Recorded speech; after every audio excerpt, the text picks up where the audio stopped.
Gonzo on the restart. Weaves his way, fires, and scores. We'll get to attack, coming middle, trying to free himself up. Shot, score! Gets around Weed, off the bounce, shot, and a score. Wow. Levine with some speed. Levine fakes a pass. Levine all the way is going to fire and score. Up top, Druin. He wants a shot, and he's got it. Wow. Meanwhile, Arbusto, one-handed shot is up and in.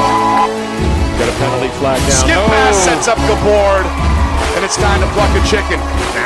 Nah. But a good one-handed scoop up. Oh, Ryan, and he lights the lamp. Lowers that left shoulder and fires up the Cougar fans. Look at this. Nice play. Fake shot by Brunzik, and then he drills it on his way to the ground. Chase, extra feed, shot, score, game over.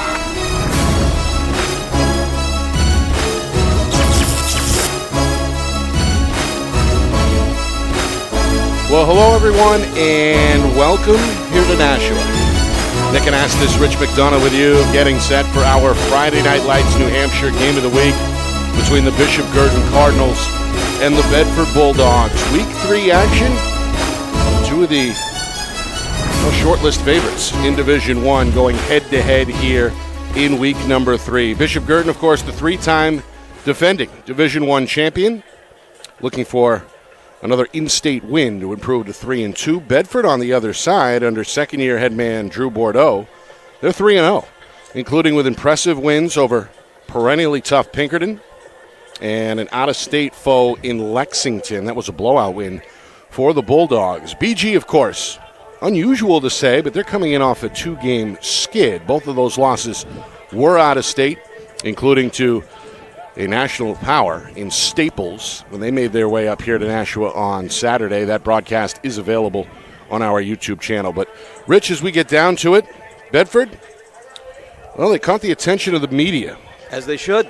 Number 3 in the preseason poll, and again, that 3-0 start has only bolstered expectations. But, of course, the king on the block is still Chris Cameron's Cardinals and widely seen as the favorite here again tonight. And I think that's fair, Nick.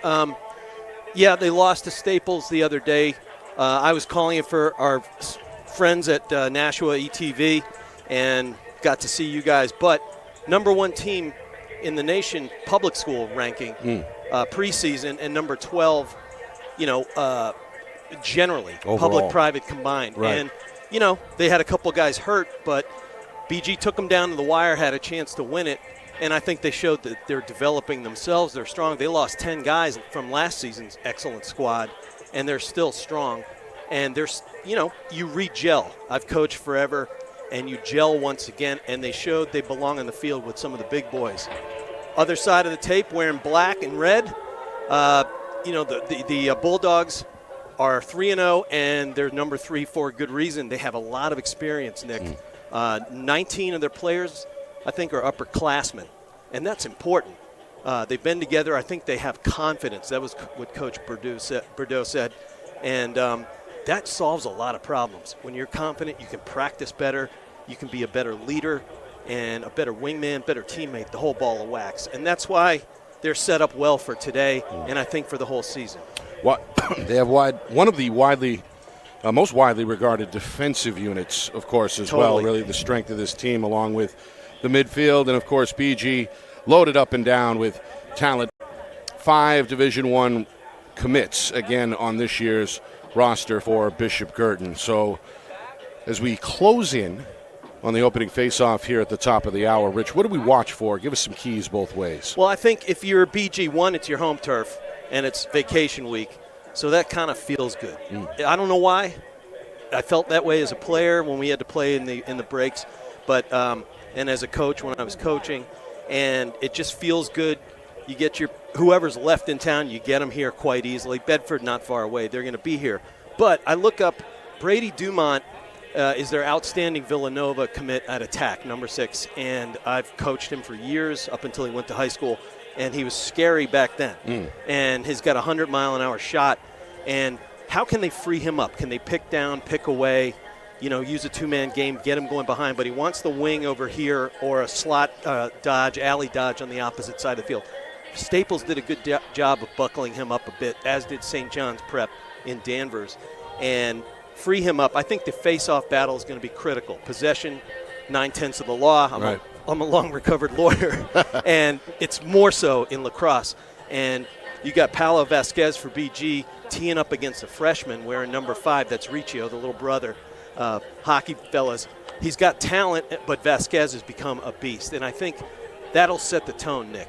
And I think that's real important. I know Chris Cameron has probably emphasized that during practice. And Vasquez, he's hungry for it. All right. When we come back, national anthem, starting lineups, and then face-off at the top of the hour. Bishop Guertin and Bedford in what could be a Division I championship preview. Amen. We come back on the other side. You are watching our Friday Night Lights New Hampshire Game of the Week, presented by Beals Insurance. Our broadcast today, as it always is brought to you by Beals Insurance Agency, with locations now in both Bedford and Londonderry. Whether you need home, auto, or business insurance, Beals Insurance will get you both the price and quality coverage that's right for you. Just call 603-471-9999 or visit BealsInsurance.com to request a free quote and start saving money today. Again, that's BealsInsurance.com.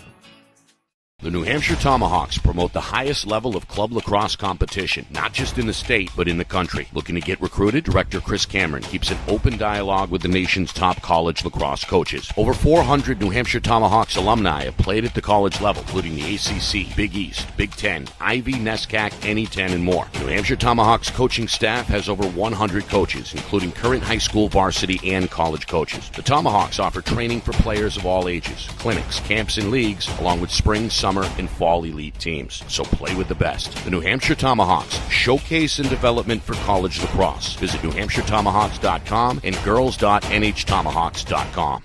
How can you reach your team's fundraising goals at no risk and no cost? MG Sports offers a variety of products to make your team's fundraiser a success. Their products include tickets and discount cards to hundreds of local businesses. MG Sports now has a digital platform where athletes can raise funds in the comfort and safety of their own home. So become another athletic program like Bedford, Goffstown, or Memorial that sets fundraising records every season. MG Sports, fundraising made easy. Visit mgsportsfundraising.com to start raising money for your team today.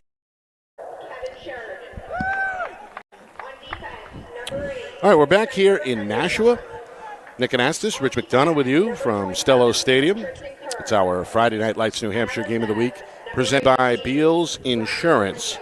A late April meeting between two contenders. In Division I, you have the three-time, of course, defending champion in Bishop Guertin. They have not lost an in-state meeting since they fell to Pinkerton in the 2019 right. NHIAA D1 championship. Bedford hoping to end that streak here today. And, of course, Bedford, they're looking to roll or keep the early season momentum rolling with a win here today, which really would send shockwaves throughout the lacrosse community if they could knock off the Cardinals here in Nashua tonight. Absolutely. I think with a deep team, a really deep midfield, aggressive, riding midfield, very fast, athletic kids, football backgrounds, and then you've got 4 long poles, anchored by Kevin Sheridan. Even though coach says there's no one quarterback, All-State and POY in football, right. And just a kid I coach and adore the guy. He's great. He's headed to Stonehill, I believe, for football,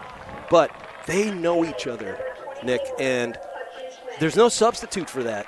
And it doesn't happen very often at the high school ranks where you have 12 players who've been doing it for years and years. And that's a great platform from which to build and get into a game on enemy turf where you're not expected to win. Right? All right. Let's go downstairs for the national anthem.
Well, there it is, the national anthem setting the tone.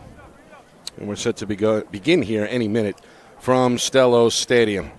On the sidelines, Chris Cameron. Another season at the head of this program. 12 Division I state championships for Coach since taking the job in 2004. And on the other sideline, on the other end of the spectrum, is Drew Bordeaux, St. Anselm graduate, now in his second season as head man with Bedford. Any advantage either way down there? Well, I like both coaches. I've known Chris for years and just getting to know Coach Bordeaux.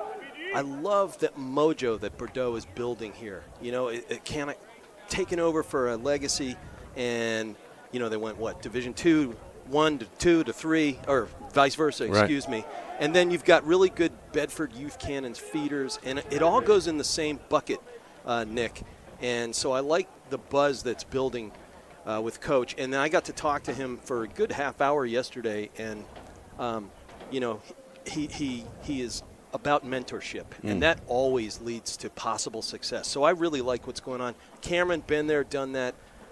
He is a leader, knows his X's and O's, and absolutely knows his Jimmy and Joe's, and both guys have a great coaching staff. Well, we're going to hear from both of them tomorrow night on FNL Lacrosse, 6 o'clock Eastern Time.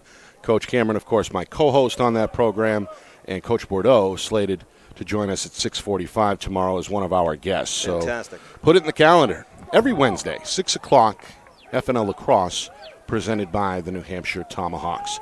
Bedford in their road blacks. Black jerseys, black shorts, black helmets.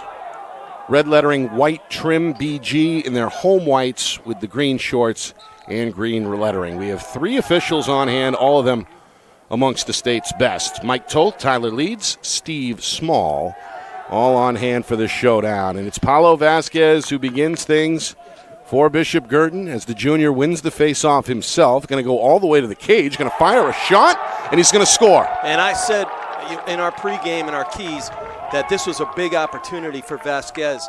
He has turned himself into a monster out there at the dot, and he roughed him up and got that ball out to the sideline. And then he's a physical runner, Nick. Much reminds me of a fullback sometimes, a Riggins, and came across the cage and buried that. No chance in the cage for Ethan Kahn in the cage. You saw the. I'm a former goalie, so that means a lot to me. Yeah, he was on the doorstep. Yeah. Got it by with the left-hand shot. So Vasquez, 20 seconds in, wins the face-off, scores the unassisted goal, and now goes 2 for 2 at X by winning again. And Bishop Guertin looks to work out of their own end. And that's cerebral by Vasquez.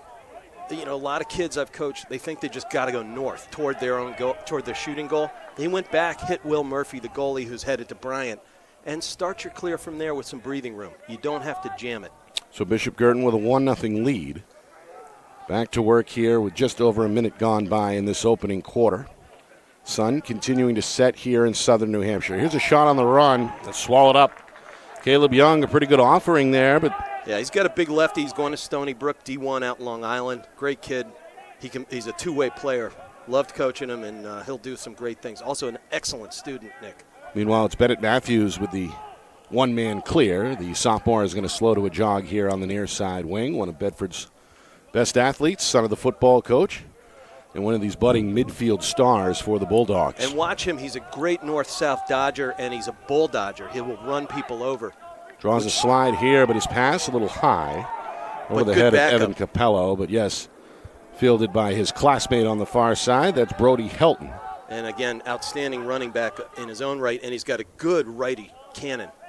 Led Division I in rushing yards for the two-time defending champion Bedford Bulldogs. Here's a shot and a score. It's Kaliza. Yeah, Kaliza, he's terrific. And he, you know, I watched him shoot a lot of high-to-high shots. He can change planes, but that time he cannoned that one up and got low with a low-to-low shot, and Murph really had no chance. That was on his ankles, and it was inside in a heartbeat. No chance. Kaliza's been a staple in this program for a long time. Had one of his better career games in that 13-6 win over Pinkerton, where he scored 6 goals. That's really impressive. And I watched his athleticism too. All the the middies and attack, they're very athletic. So for that matter, it's a very athletic squad, Nick. Meanwhile, the ground ball goes to Dunsmore off the face-off. Great Vasquez runner. Is now 3 for 3 at the X for the Cardinals. We got a 1-1 game with 2 minutes gone by.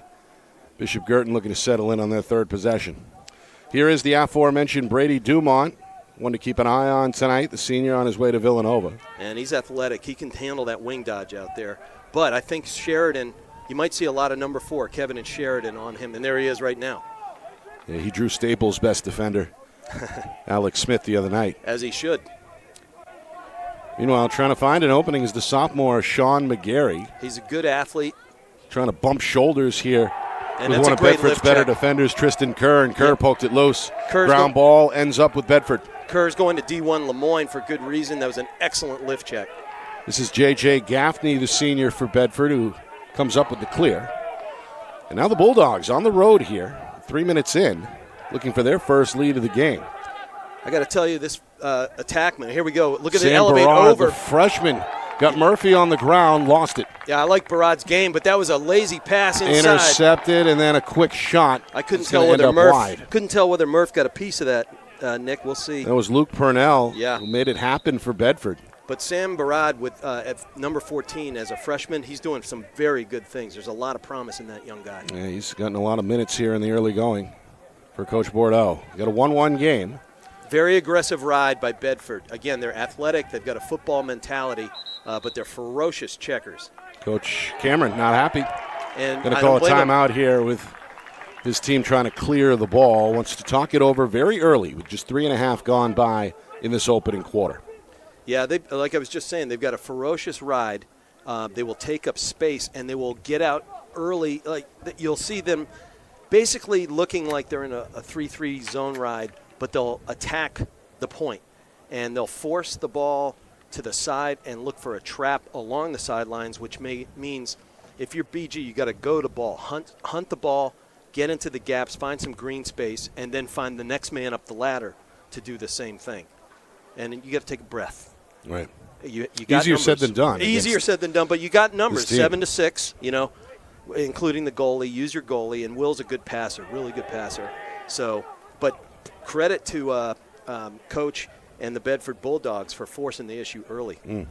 Got a 1-1 game here if you're just joining us. Opening seconds, Paulo Vasquez won the faceoff, took it himself, and scored for Bishop Guertin. Bedford, just a moment later, came back with Derek Kaliza, the senior, who lit the lamp. So that is where we are, 1-1. In an early timeout here, Coach Cameron going to keep his guys lingering on the sideline for a moment longer. Finally breaks the huddle as they prepare to deal with this Bedford ride.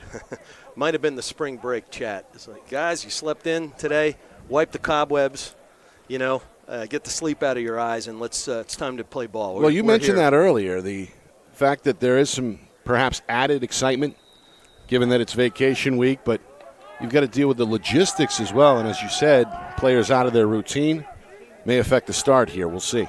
Yeah, we'll see. I mean, I've seen that as a father, as a coach, and as a player, and it happens. But Coach Cameron is one of the best in the business at getting his guys on point, Nick.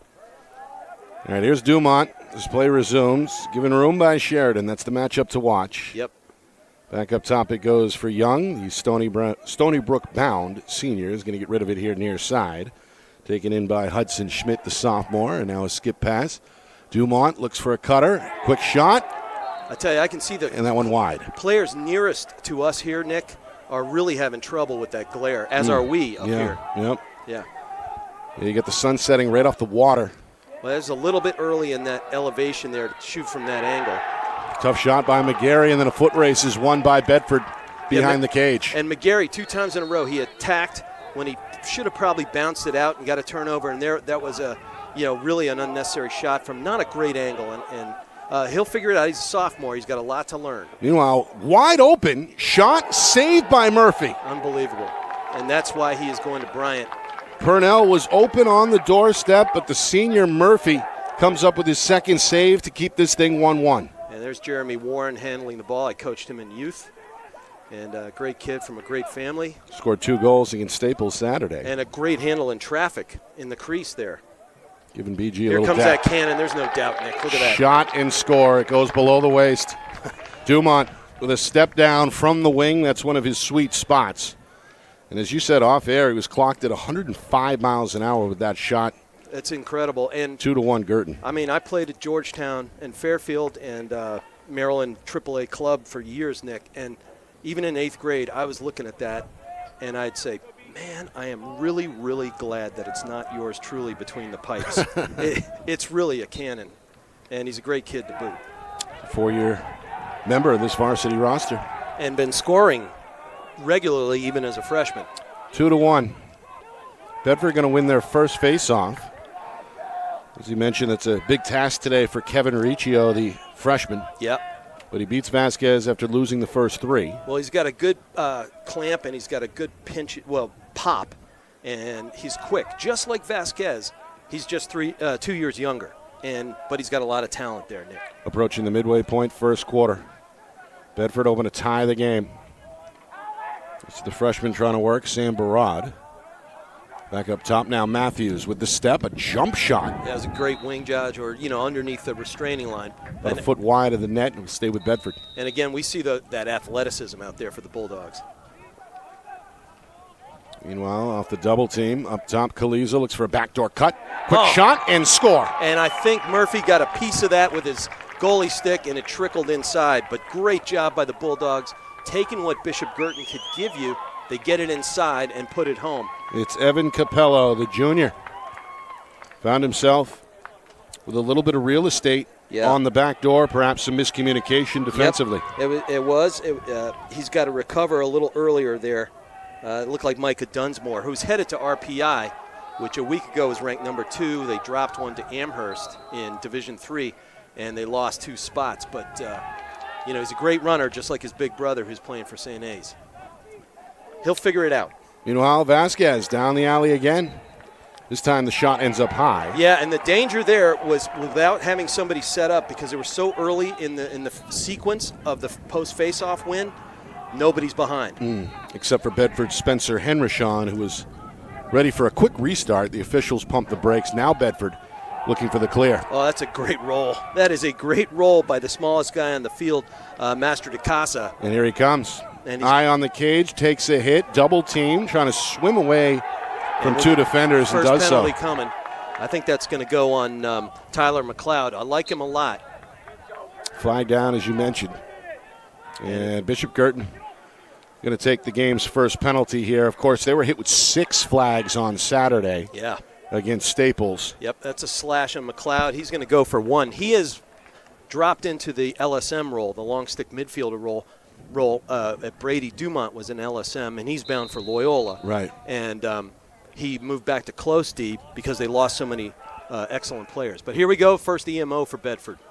Bulldogs looking for their first lead. BG trying to pack it in.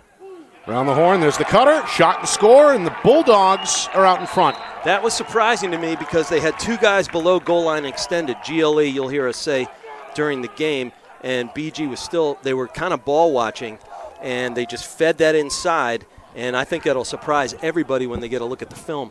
Look, see all the heads turning, and then boom, he trickles right inside, puts it home. No chance for Murph on that, Nick. Almost a one-timer there. It's Brody Helton, the sophomore, with his first goal of the evening. Well, clearly Coach Purdue has prepared his boys, and they're executing game plan very well. And here comes Vasquez. Yep. He's now on 5 of the 6. Lost it from behind. Unforced turnovers. That's what turns coach's hair gray, Nick. It's not age. Meanwhile, it's Matthews down the middle, looking for something in transition, runs over a defender. Terrific athlete. Good stick right there. Yeah, knockdown right there by Noah Guerrero. Guerrero, the junior, got in the passing lane. Meanwhile, a whistle, and there is a flag down near midfield. You get the call here. That's Tyler Leeds walking up to the table. One of 3 officials this afternoon. Yeah, they were offsides. That's what I thought. But you don't want to jump the gun on a call. You never – they surprise. As a coach, I would call it out in advance, and I'd be very surprised when my boys started heading to the bench. All right, here we go again. It's a 30-second penalty, Nick. Second already against the Cardinals. Bedford looking to go 2 for 2 on the man up. And watch them do a wheel route on the backside and look for the right side step down. Inside of 5 minutes, first quarter. Matthews had to reach back to pull that one in. Behind the cage. All right, this time BG's got its head on a swivel here, Nick. Bedford working the perimeter. They were looking for that step down right there. A little bit of room. Kaliza goes behind the cage instead. Looking for a cutter. Barad backdoor into a crowd. It's broken up, and BG's got it. All right, BG sniffed that one out. They must have been listening to Coach Cameron. All right, that's a great feed. It's Dumont looking middle. Unable to handle that there was Hunter Duwani, who's a sophomore, but a great athlete, Hunter Duwani, number 23. Ultimately, it's taken away by Sheridan. Bulldogs now look to clear.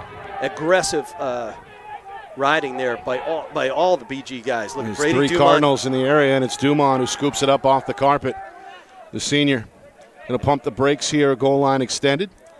As the Cardinals kill off the penalty, we're back to even strength. We're inside of 4 minutes to go first quarter, and the home team hoping to tie the game here. Well, this is an important possession. I really feel that way because clearly, Nick, Bedford has shown no fear. They don't care about the record, the past history. They do not. Here comes Caleb Young. Nothing there. Takes a look behind and gives it up. Around the cage it goes, around the horn, I should say, around the perimeter. As BG looking to take a little bit of clock here.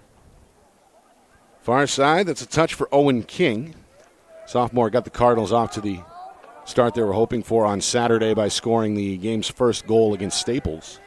Gets his first action here tonight. Now it's Young. Deep behind the net, given plenty of room by the defender, J.J. Gaffney. Smart player, trying to create from X here. Gaffney's a good athlete, but here he gets over GLE, draws a second guy. And now is tied up a bit as Sheridan comes over on the slide to force it loose. Sheridan is there, but a flag flies. That was a great crash down by Kevin Sheridan, number 4, but I think he's going to draw the slashing call. And if so, it's the first penalty of the game against Bedford. It's a hold. They call it a hold instead. That's one of those ones where they wrap around your arm or the part of your chest, Nick, and if you try to run through the check, you'll draw a hold. If you get too much lumber to that area, the unpadded area, it's going to be a slash. Either way, bad news for the visitors as they're shorthanded now for the first time in this opening quarter. And interesting, they'll start in the 1-4, 1-4-1, and see how they can shake Brady loose, but over there, Caleb Young's got a nasty left of his own. Behind the net is Cam Hayden, the sophomore. And up top, McGarry. Now back over near side for Schmidt. Bulldogs packing it in. Here's a shot and a score. It's Dumont again. He was given room, and he took advantage for his second goal of this first quarter, and we're evened up again at 3. They were inside-outside picking, mumbos, they call it, and allegedly that was a Georgetown coin of the phrase many, many years ago. It was after I was at Georgetown. No. They started playing good lacrosse after I was gone. But but it was allegedly, and this could be street, but it's a chopped in half Dikembe Mutombo reference. There you go. We'll see, Nick.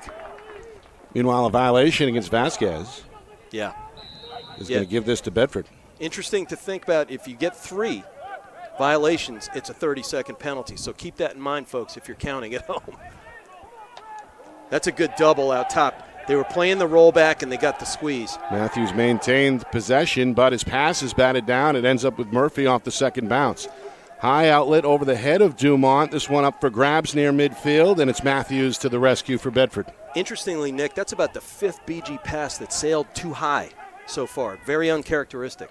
And again, looking into the sun at that end. Meanwhile, Murphy with another spectacular stop. I love that kid. Able to shut down Helton. Dunsmore gets to it. Now Murphy behind the cage trying to help out with the clear. Murphy unofficially with 3 saves already in this opening quarter. I might give him a 4th as an old GK myself, Nick. All right, here comes a good guy to have the ball is Micah Dunsmore. Again, as I said, outstanding runner, and he can run all day. And if he gets beat, he never gives up. Here we go. There's a good dodge coming up by Hayden. Hayden, the shot, the score, and the sophomore goes low to give the Cardinals the lead once again. And he showed us some chops in the Staples game the other day. And I know Coach Cameron's really happy to have a number of sophomores making a mark this early in the season. And Nick, you said, they've taken 2 losses out of state. But these are the things, Nick, that make you better in May. And that's where we want to be good. And then, of course, June. And, you're battle-tested, and you've got some young guys. You're missing the 10 guys who were all that last year. So this is good for you. And Vasquez, another win. The junior coming down the middle, finds a man to his left. There's a shot, and another score. It's Sean McGarry. McGarry gets his dad played at Alfred. And, he's about my age, so it was 1,000 years ago, Nick. But the athleticism and the DNA are clearly present in the McGarry gang. And that was a good win for Vasquez. And then he cerebrally got that ball out of his pocket in a hurry. And I think if you saw folks at home, a man was closing from behind, and I have no doubt they were communicating. Finally, man on, man on, man on. There's another violation. Yep. That's 2 on Vasquez. Oh no, it was on Riccio this time. So it's BG possession, and a little bit of chaos here as the officials, trying to clarify things down on the field. By the way, those last two Bishop Guertin goals just 7 seconds apart. Oof. And now the Cardinals have scored 3 unanswered to take a 2-goal lead. 5-3 as we head towards the final minute of this first quarter. I tell you, when you score that quickly, sometimes you're on the bench or on the field going, oh boy, here they come, Momentum right now with BG after trailing briefly. I'm bringing some Windex next game, Nick. The goo here on the double glass. All right, Caleb Young, he's a good leader, smart, great IQ for the game. Kerr, the defender, with the long pole, trying to poke it loose. Quite the battle underneath. here. Young goes top shelf and scores. All right, here's what happened, and we can watch the tail end of this.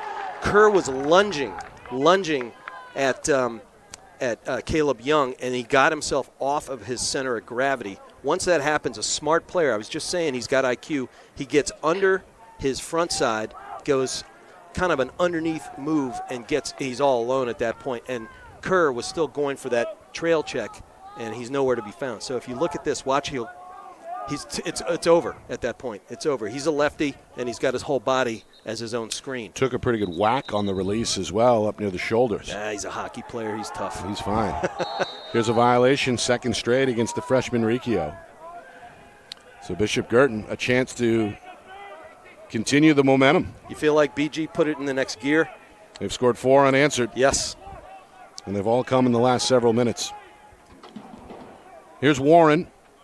Going to bring it behind the cage. Matthews with him. Speed on speed here behind the net. Trying to force his way middle. Lost it. 3 Bulldogs in the area, but it's Warren who comes up with it. Hits the pipe. Could have been a push. Nothing doing, though. He created that himself. Rebound went airbound before it was pulled in by Henrishon. Long outlet pass and a big hit at midfield. Yeah, there's that bulldodge. Helton collided with Alex Dumont. Yeah. Dumont got the worst of it. Helton is going to be not shy about contact, Nick. You know that as well. And then, Dumont, fast, agile, athletic. That's why they're putting Sheridan on him, who's an eraser, Meanwhile, a long shot beats the buzzer, but it's no problem. Murph gets a free save. So there's your 4th save. There we go. All right, 12 minutes in the books. We'll take a break. 6-3 Bishop Guertin as they close out the quarter on a 4-0 run. Bedford looks for a response when we return. You are watching our Friday Night Lights New Hampshire Game of the Week, presented by Beals Insurance.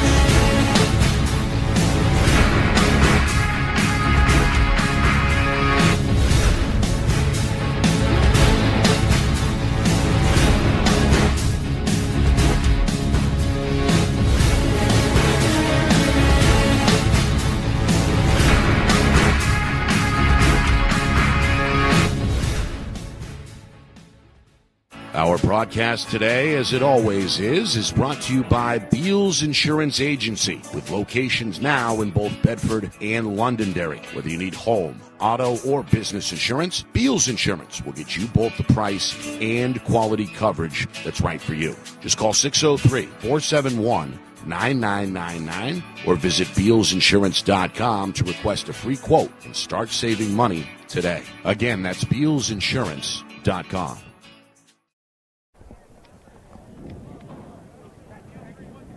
Well, Bedford led by a score of 3-2 about midway through that first quarter, but then the Cardinals do what they do. They turned it on in the closing minutes, scored 4 unanswered goals, and here we are at the start of the second quarter with BG holding a 6-3 lead. I think they woke up a little.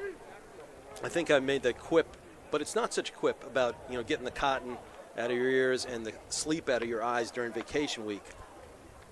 As a coach, I take that seriously. But you also got to recognize that we're dealing with teenage boys here. Right. And Cameron's timeout, I think, was well-timed, even though Bedford got one back. But, it's a reset switch, Nick, and I think it was well done by Coach. Meanwhile, another procedural violation against Bedford. Yeah. So that's 2 on them, I believe, so far, and 2 on BG. We'll see. Doesn't matter until they until they throw the flag. Shadows continuing to grow here at Stello Stadium as that sun begins to set. A little easier, I would imagine, for the players. Sounds like a Peter Frampton song. To operate. Meanwhile, King got the step. It's pinned against the far pole and swallowed up, and now a flag will bring things to a halt. A pretty good save there by Ethan Kahn. Yeah, and a real good shot by King. He's going to be terrific, and he's physical. It's going to be the second Bedford penalty of this first half as it goes against Dylan Soden. And that's a personal foul. Soden's a great, basketball player, knows his leverage, but he reached when he got beat, and that's what happens. So for anybody new to it, slashing personal fouls are 1 minute, unless they're locked in. We'll talk about that if we have it. And then other penalties are 30 seconds. Well, both teams were able to come up with a man-up goal in that first quarter. Bishop Guertin looking to make it 5 unanswered overall if they can cash in here. All right, Caleb Young's handling the ball. Again, IQ. Dumont given room, this time from straight away. He scored twice, both from the wing in that first quarter. He's wide here on the attempt, but it stays with the Cardinals. That thing had a Kahn trail on it, man. Ethan Kahn in the goal is crossing himself. Yeah, Kahn, a pretty good story himself. The sophomore beat out the senior in the offseason to earn the start. Right. And has looked good early on. And he's getting better on his clearing and passing game, which is vital. You have to do it all as a goalkeeper. Well, Bishop Guertin taking their time with the diagnosis. Hayden behind the cage, goes up top, step down shot, and score for Young. That was a thing of beauty, a Rembrandt of a pass from X, and it was a big 20-yard skip pass, and then finishing it off. That was just fantastic, patient. They kind of lulled the Bulldogs to sleep, and that's kind of what Bulldogs do. But but really a patient series of offense, and I think it's fair to say that the sleep is out of the kid's eyes on BG. I would say so. Young, his second goal. That one from deep, about 15 yards out. And they got numbers off this win by Vasquez. Yep. And he initiates contact. Might have thought better that. Got a timeout here from Coach Cameron. Smart, because he was in the weeds. He was That's the absolutely in the second weeds. charge timeout by Bishop Guertin in this first half. Our broadcast tonight brought to you by Beals Insurance. Locations in both Bedford and Londonderry. Whether you need home, auto, or business insurance, Beals Insurance will get you the price and quality coverage that's right for you. Visit BealsInsurance.com. Also by MG Sports Fundraising. That's fundraising made easy. MG Sports Fundraising is the official fundraising partner of Friday Night Lights New Hampshire. Visit MGSportsFundraising.com. Start raising money for your team today. And finally by the New Hampshire Tomahawks Showcase and Development for college lacrosse.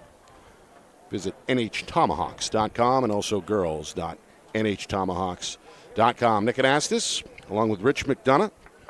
A 3-2 Bedford lead early on raised some eyebrows, but again, the momentum went to BG at the end of that first quarter. They rattle off 4 in a row. They're the first team to strike here early in the second quarter as well. 2 man-up goals have factored into the 7-3 lead. Sure, and it was that last one, Nick, we got to watch it almost like slow-mo, frame by frame by frame, and it was a surgical dissection of the Bedford man-down defense there, and then leaving no doubt from the top of the slot there. And, nothing Kahn could have done that. As my son, Joe McDonough, who played for the Tomahawks and is now finishing at RIT, said, Dad, if you can't stop what you can't see. And kind of, I don't know if they're true words or ever spoken. That about says it all. Meanwhile, Dumont on a full sprint out of the timeout, eventually cut off, backs it out here to the wing, and the Cardinals will hit the reset button. That was good D by Sheridan there because Brady was looking to tee that one up, Nick. Even strength here. One-on-one move behind the cage. Young, tough angle. Ends up wide, not a play. I think that was McGarrett. I can't see through the glare, Nick, and you got no glass in front of you. But, again, we had a lunging Bedford defender And the smart stick handlers by BG saw that, and he elevated, kind of like climbing the pocket like Tom Brady was the master. McGarry trying to go downhill. Across the zone, there it is. Shot and score, it's Owen King. He's open on the weak side. Pretty pass is right. It went through the zone, and it was right on time, right on target. The lead now 8-3 for Bishop Guertin. And McGarry, I've seen every game as a BG parent. My son's Mike McDonough, who's backup goalie, very capable goalie. Mm-hmm. But I've watched McGarry get better and better and better in every game. Obviously, we want that as mentors and coaches, but his evolution is rapid. And he's an athlete, so now he's getting that experience and IQ to go with the game. It's terrific to watch. Just a sophomore. As you mentioned, a budding sophomore class. Yeah, great sophomore. That's a Bishop great trail Guertin. check. Yep, that's Helton. Kids at home, do not give up. Got just the long because he wins stick it. on it. Ground ball goes to Bedford. The clear from Soden. And the Bulldogs, for the first time in a while, on this end of the field as they get set for their first possession of this second quarter. Timeout called. Coach Bordeaux is going to spend his second with 2.5 gone by in this second quarter. That was a wise timeout, I think, with 9:36 to go in the second, our first half. His chance to take with possession to get his guys, take their temperature on the sideline, see how your athletes feel. Say, look, it's now 8-3, fellas. We were up 3-2. I forget what the time was in the first quarter. About midway through. Yeah, perfect. And, okay, we watch BG do what they do. Let's remember why we came here and how we started out. And if you get one, you can get another one. It's like mini wins, Nick. And all of a sudden, that confidence that I think we saw from even up here, a mile away from the field, at Mata Field, I think you can remind the kids that they have that in them, right? And they were toe-to-toe, and they can be those people again, no doubt. Let's see if they have something in mind here on the possession as well. As you mentioned, face-off. The face-offs have already factored in this first half. BG has won 8 of 10. Right. Including the last 3. I think they got to really look for their middies, Bedford Bulldogs, here to create. They've got 5 real good ones. And I'm looking for Gaffney, number 23, who's going to snoo. Terrific athletic downhill dodger. Let's see what we can do. They can do with the ball in his hands. I can't see who has it. That's Kaliza. He's going to get rid of it. And now behind the cage, it ends up with Purnell, the junior. I just looked over your shoulder through no glass. It's a night and day. Bodying it up with Young. That's a fire great play. And score. That's a fantastic play by Luke Purnell. He's a great rider, but my notes were that he's really shifty. And he took the physical contact that he was getting on defense. And once the player had committed, I think it was Young, and once he had committed to his midsection, he had, for lack of a better word, he had overcommitted, and then he took the space back from him. Yeah. Nice job. Patient. Great individual move by Purnell, the junior. And Bedford with a much-needed goal there that broke up a streak of 6 unanswered by Bishop Guertin. And I think that was a good, it's a product of that timeout that Coach called and a good reset switch. Meanwhile, a late whistle here off the face-off is going to give this back to the Cardinals. Again, that's what turns Coach's hair gray.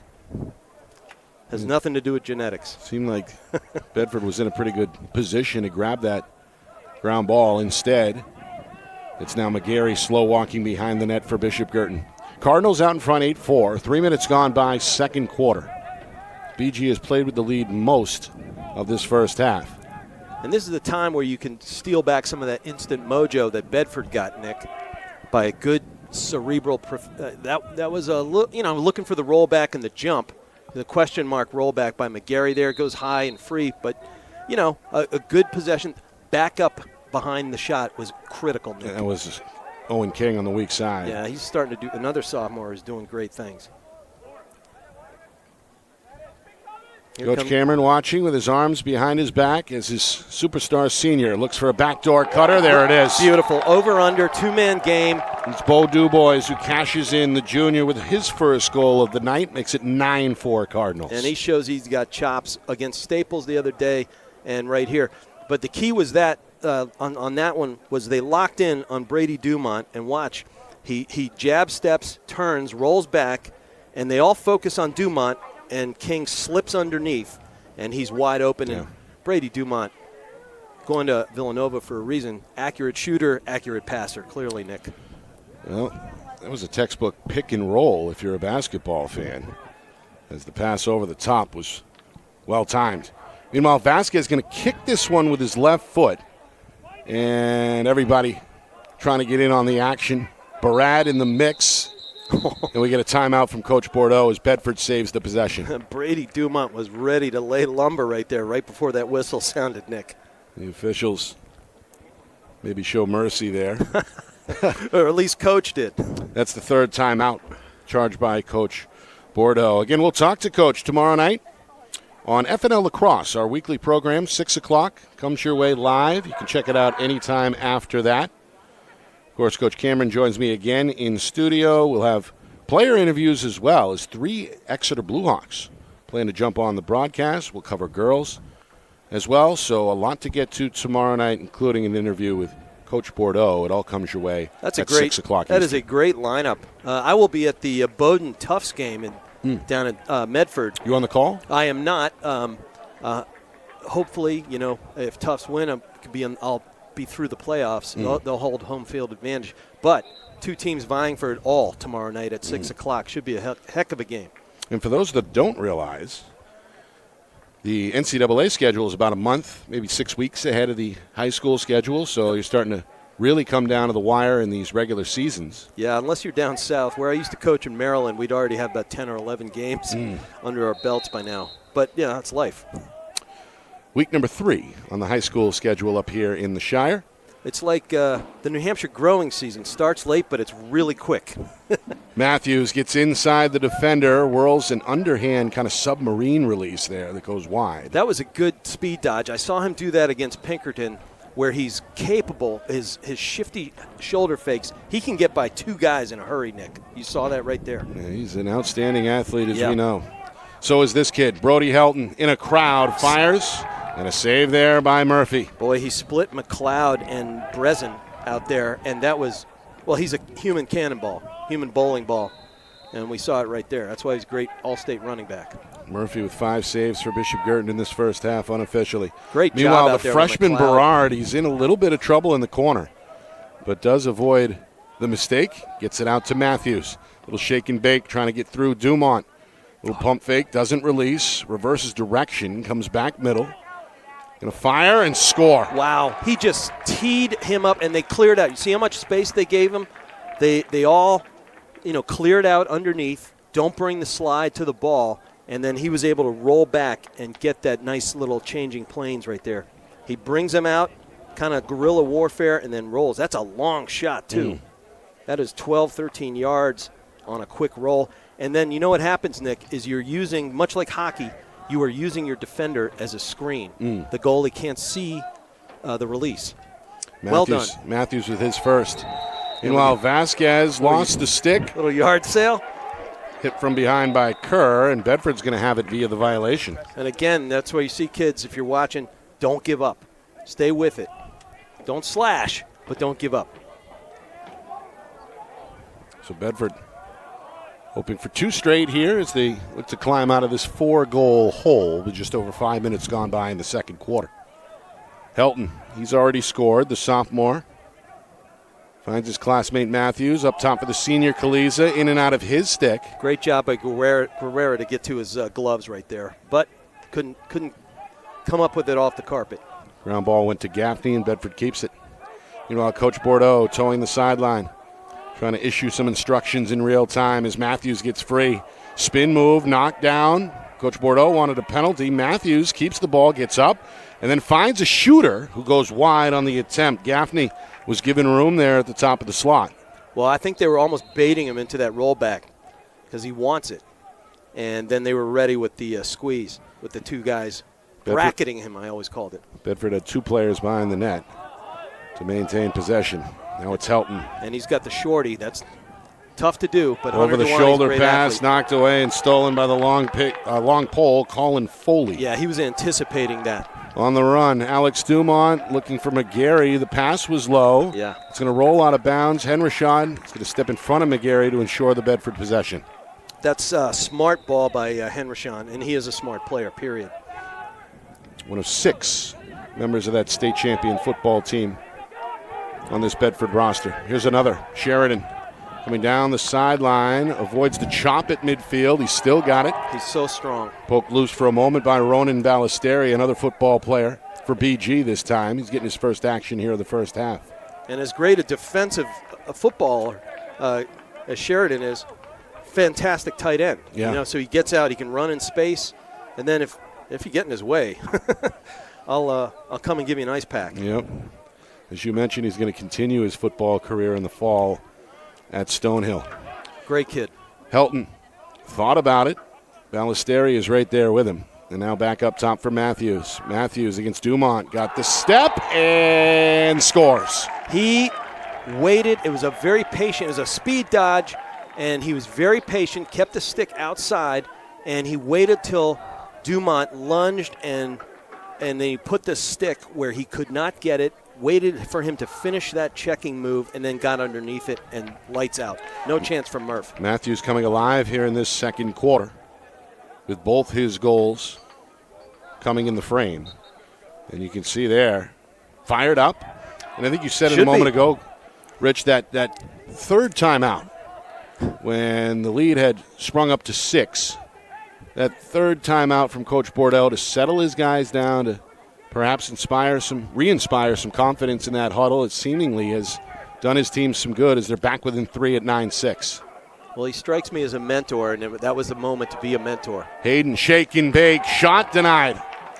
That was Kahn, who was ready the whole way with his third save. Sheridan picks it up, and Bedford gets the ground ball they were hoping for. They get the stop, and now look for the clear. Still trailing here 9-6. Terrific save in tight, and boy, that's meaningful. And you know, Nick, when you make a save like that, you know what it does to your bench? Fires them up, and you get a little confidence back in your blood. Great job by Kahn. Coach Bordeaux upset as the whistle goes against his team. BG's got it. They call interference. I couldn't see what Tyler was. Okay. Meanwhile, Dunsmore at full speed is going to fire. That may have hit the side of the cage. A foot race breaks out, and Bedford gets to it. It's Henrishon with good hustle. And again, if you don't have it on point and you don't have somebody back, it ricocheted a bit. So, you know, Bedford was able to win that one. Going to take their time on the clear. Helton, split dodge, going to muscle his way through 2 defenders. This is a big possession for the Bulldogs right here. Helton still with it. Going to wind and fire, but the shot won't get through. It's off the body of a defender, and it goes to Finn Moran. The long pole defender is there. He's going for to Bishop Siena. Guertin. He's going to Siena, is Finn Moran, number 13. One of the more physical Cardinals. Meanwhile, Alex Dumont is given room now as Purnell backs off. And come back near side for Finn. He's met at midfield. Kerr slashing at him. Well, that's Helton, rather. All right, he's got to get away. He's got to get away from and get to space right now. It pops loose at the last moment. Now it's up for grabs in front of the cage, and there is Kahn to secure for the Bulldogs. Inside of 3 minutes, first half. Bedford hanging around. Got the ball. They're down 9-6. Boy, Finn should have kind of walked that back out over the restraining line, hand it off to a shorty, and then get back on defensive side. Better we have it than they have it, Nick. Matthews going to fire, looking to go 5-hole. Murphy slams it shut. Boy, he got that blade down to the carpet in a hurry, Nick. That's just good goaltending. Held his pipe and doesn't get happy feet. Murph never does unless he's got to make an extraordinary move, you know? Dunsmore, though, turns it over. Good defensive play by Purnell, but Bedford not finding the proper spacing. They give it right back to the Cardinals here with just over 2 minutes to go until the break. And spacing on the clear, Nick, in lacrosse is absolutely critical. If you're bunched up, that means one guy can do the job of 2. And so get some rhythm, get some space, and as I said at the beginning of our telecast tonight, find the green. Meanwhile, Coach Bordeaux, animated. And you got to look the ball into your stick. He's liking what he's seeing here as his defense puts it on the carpet again. And he should. He told me they're aggressive ride, and they won't apologize for taking a chance, and I can see why. Noah Guerrero with the clear, the long pole with a fettered pass up the sideline, caught in the corner with little room to spare. Now it's King. Got Henryshawn breathing down his neck. Beating from Henryshawn. Finally forced to give it up. Dumont can't locate it near the sideline. Crashing the party is Kerr, and this one is turned over to Bedford. Another unforced turnover, very uncharacteristic of the Cardinals. Well, this Bedford ride has made things difficult as of late. I should also, credit the Bedford ride. They stay in it and they stay aggressive. Little give and go. Soden not quite ready. Gets through everybody, and now Helton. I think the physicality right now, Nick, is making in the Cardinals in particular kind of look twice before they pick up a ball. Coming up on 1 minute remaining until halftime. Coming up at halftime, a look back at this first half. Stats, highlights, analysis, full recap, out-of-town scores, all that and more coming up at halftime. Meanwhile, it's the freshman Berard trying to toe the line and keep it in play for Bedford. Smart play by Hudson Schmidt there. They were all tiptoeing on the line, and he knocked his man out, and he didn't hit the backside of his numerals. Got him from the side of the jersey, which is legal. Meanwhile, it's Young and end-to-end clear for BG. Final 50 seconds. Young still with it. Kerr a step behind, and now they'll recycle. That's a punt return, to say the least, by Caleb Young. Down to 40 seconds. There we go. You playing for one shot here? Oh, absolutely. Absolutely. And I don't know if Coach Cameron's got a timeout left. Probably doesn't need to call one. They've done this before. They've got a 30-second offense. That's Dumont. Sheridan going to close out here a little bit. Now Dumont looking for breathing room, retreats to midfield. Clock at 18 seconds. Yeah, he's way out high on a fast guy. Here he comes. Finds Young near What a side. skip pass. Shot, though, didn't get through. It's loose. Kerr ends up with it, and Bedford's got the stop. Clock continuing to tick down to 5 seconds. Kahn flings it high in the air. It goes deep. It lands. And that'll do it for the first half. Well, Bishop Guertin, they scored 6 unanswered at one point and built up their largest lead of 8-3 just 3 minutes into that second quarter. Over the final 9 minutes of that first half, Bedford had the advantage as they cut down on the Cardinal lead to 9-6. And that is where we timeout was are critical at halftime. All right, we'll take a break. Ben's got a couple of highlights here for you. Rich and I will tally up the stats. We'll see if we can get some out-of-town scores. And then, of course, the second half is already right around the corner. I didn't know you were going to make me do math. About 10 minutes or so from now. All right. Right back in a moment here. 9-6 at halftime. Bishop Guertin leading Bedford. You are watching our Friday Night Lights New Hampshire Game of the Week presented by Beals Insurance.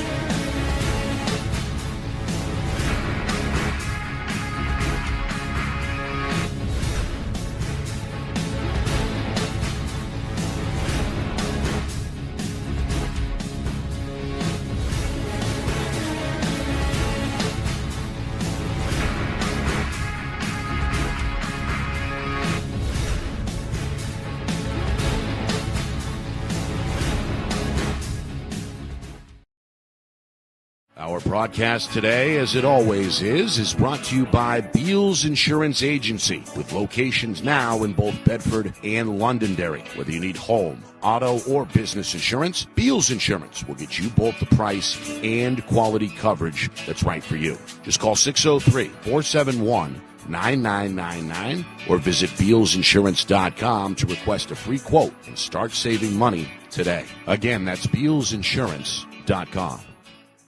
The New Hampshire Tomahawks promote the highest level of club lacrosse competition, not just in the state, but in the country. Looking to get recruited? Director Chris Cameron keeps an open dialogue with the nation's top college lacrosse coaches. Over 400 New Hampshire Tomahawks alumni have played at the college level, including the ACC, Big East, Big Ten, Ivy, NESCAC, NE10, and more. New Hampshire Tomahawks coaching staff has over 100 coaches, including current high school varsity and college coaches. The Tomahawks offer training for players of all ages, clinics, camps, and leagues, along with spring, summer, and fall elite teams. So play with the best. The New Hampshire Tomahawks, showcase and development for college lacrosse. Visit NewHampshireTomahawks.com and girls.nhtomahawks.com.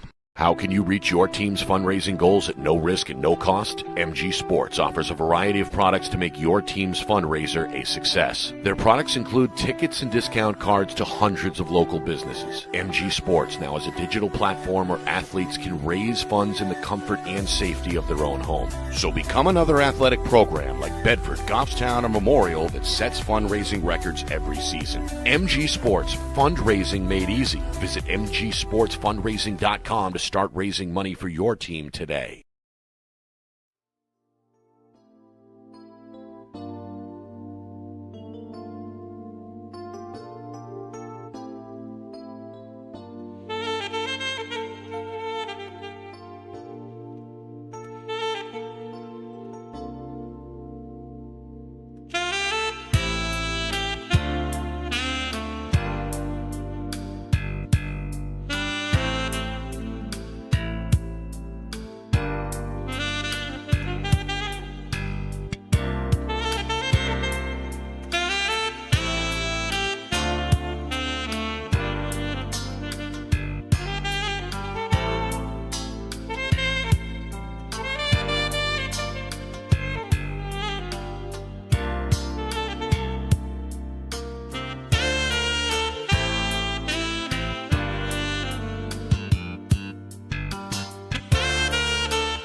Back here at halftime, 9-6. Bishop Guertin leading Bedford. Nick Anastas along with Rich McDonough.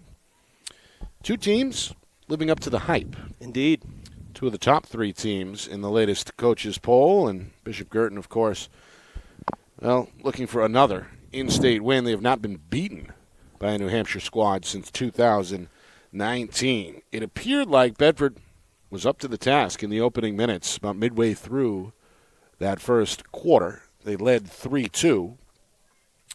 And then BG opened up the floodgates a bit. They closed out the first frame with 4 unanswered, rode that streak into the second quarter, added 2 more, and built up their largest lead at 8-3. That forced Bedford's second-year head coach Drew Bordeaux to burn a timeout. But his Bulldogs responded after that, and slowly but surely got more competitive, Rich, at the X. Defensively, that ride came along, and the attack as well took advantage. All in all, it's a 3-goal deficit with the third quarter coming up. Which, when I think at a certain point in the second quarter, Nick, I said, I think BG is awake and they've put it into the next gear. Bedford took a deep breath, that great timeout that Coach Bordeaux called, and 3 goals on BG's home field, 9-6, with a lot on the line and a lot to prove, is not insurmountable. But I think one thing to think about for people at home and us here in the booth and everybody is that part of the keys to Bedford winning was longer extended possessions, valuing the possessions, and that's not a huge come-from-behind chemistry, if you will, Nick. Some of the stars that we expected to perform well, they did in that first half. Brady Dumont with 2 goals for Bishop Guertin. They got 6 saves out of Will Murphy, and Paulo Vasquez unofficially won 12 of the 17 face-offs for Bedford. Of course, Bennett Matthews factoring in on a number of those goals. 2 goals, 2 assists for the sophomore at the midway point. Yeah, very good half for him. You expect anything different here in the second half? Any adjustments from either head coach, or is it more of the same? I think it's more of the same. I look at Bedford. They had a good game plan coming in. The kids were executing it. They hit that reset switch halfway through this second period when it was starting to look a little bleak. And, again, you're in the locker room and having a chat and saying, fellas, we're right here. We're right here against a team that has dominated us, and we knew that we had plenty of experience going for us. And, on the other side of the coin, yeah, sure, BG has a big roster, and kids have been in it, but they haven't been in those dogfights. So I think you don't feel so bad if you're Bedford. You keep playing your game. You encourage Riccio at the dot to do whatever you can to get the clamp, and even if you have a ground ball process after a face-off, go for the 50-50 balls and get it away from Vasquez. On paper, hard to do. Right. Yeah. And even harder in real life. Yeah, exactly. Well, it turned out to be a gorgeous night here in Nashua. Temperature still hovering around 57 degrees as that sun begins to set. The wind is held off for the most part.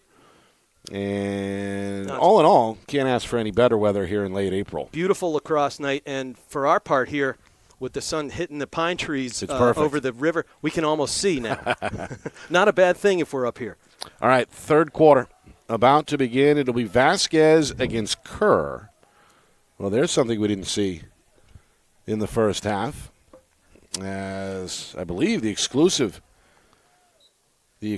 job went to Kevin Riccio, the freshman. Kerr not going to have any better luck against Vasquez, who wins his 13th at X here tonight. Nick, I sent you my keys earlier, and I said, D, pull the wing with a pull. I meant pull the face-off with a question mark, and there they go. They just did. I was going to say it. I should have gone to Vegas with that. Meanwhile, Vasquez, for those who joined us late, he scored the game's opening goal. In a hurry. Just 20 seconds in after winning the opening face-off to put BG out in front 1-0. Bedford came back less than 2 minutes later with a Derek Kaliza goal to tie the game at 1. BG back in front. Brady Dumont, first of 2 at the 5-minute mark. And then Bedford took a brief lead. An even strength goal from Evan Capello. Tied it at 2, and then a man-up goal by Brody Helton gave Bedford the lead. Meanwhile, Henrishon been showing that hustle all night, wins the foot race to get it for Bedford. But still, it was a good look by Caleb Young. and just missed the far pipe by 3 inches. He drove the near pipe, shot the far, classic Lacrosse 101.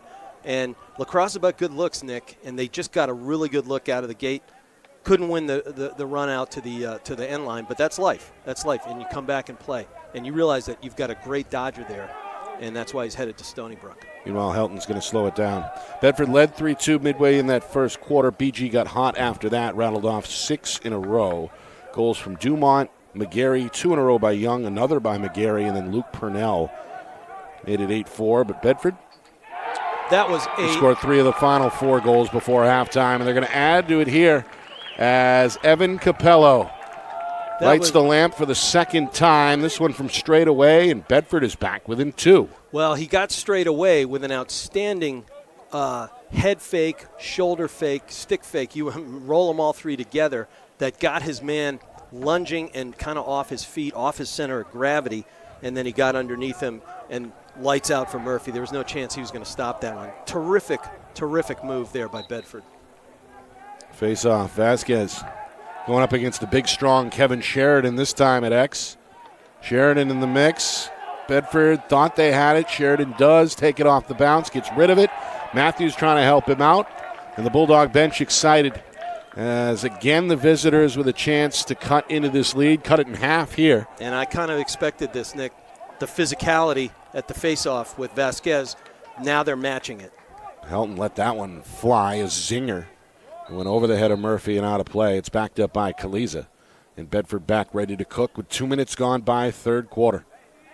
Trying to make this a 1-goal game. Well, there's your big adjustment by Coach Bordeaux for Bedford, was pulling the wing. Yep. Or, putting the beasts out on the wing. Kaliza nearly lost it, recovers. The senior going to backpedal here, find some breathing room. Played up by Ballesteri, the defender. Yeah, Ballesteri's a great, obviously defensive back for the football team. He's got all the chops on D.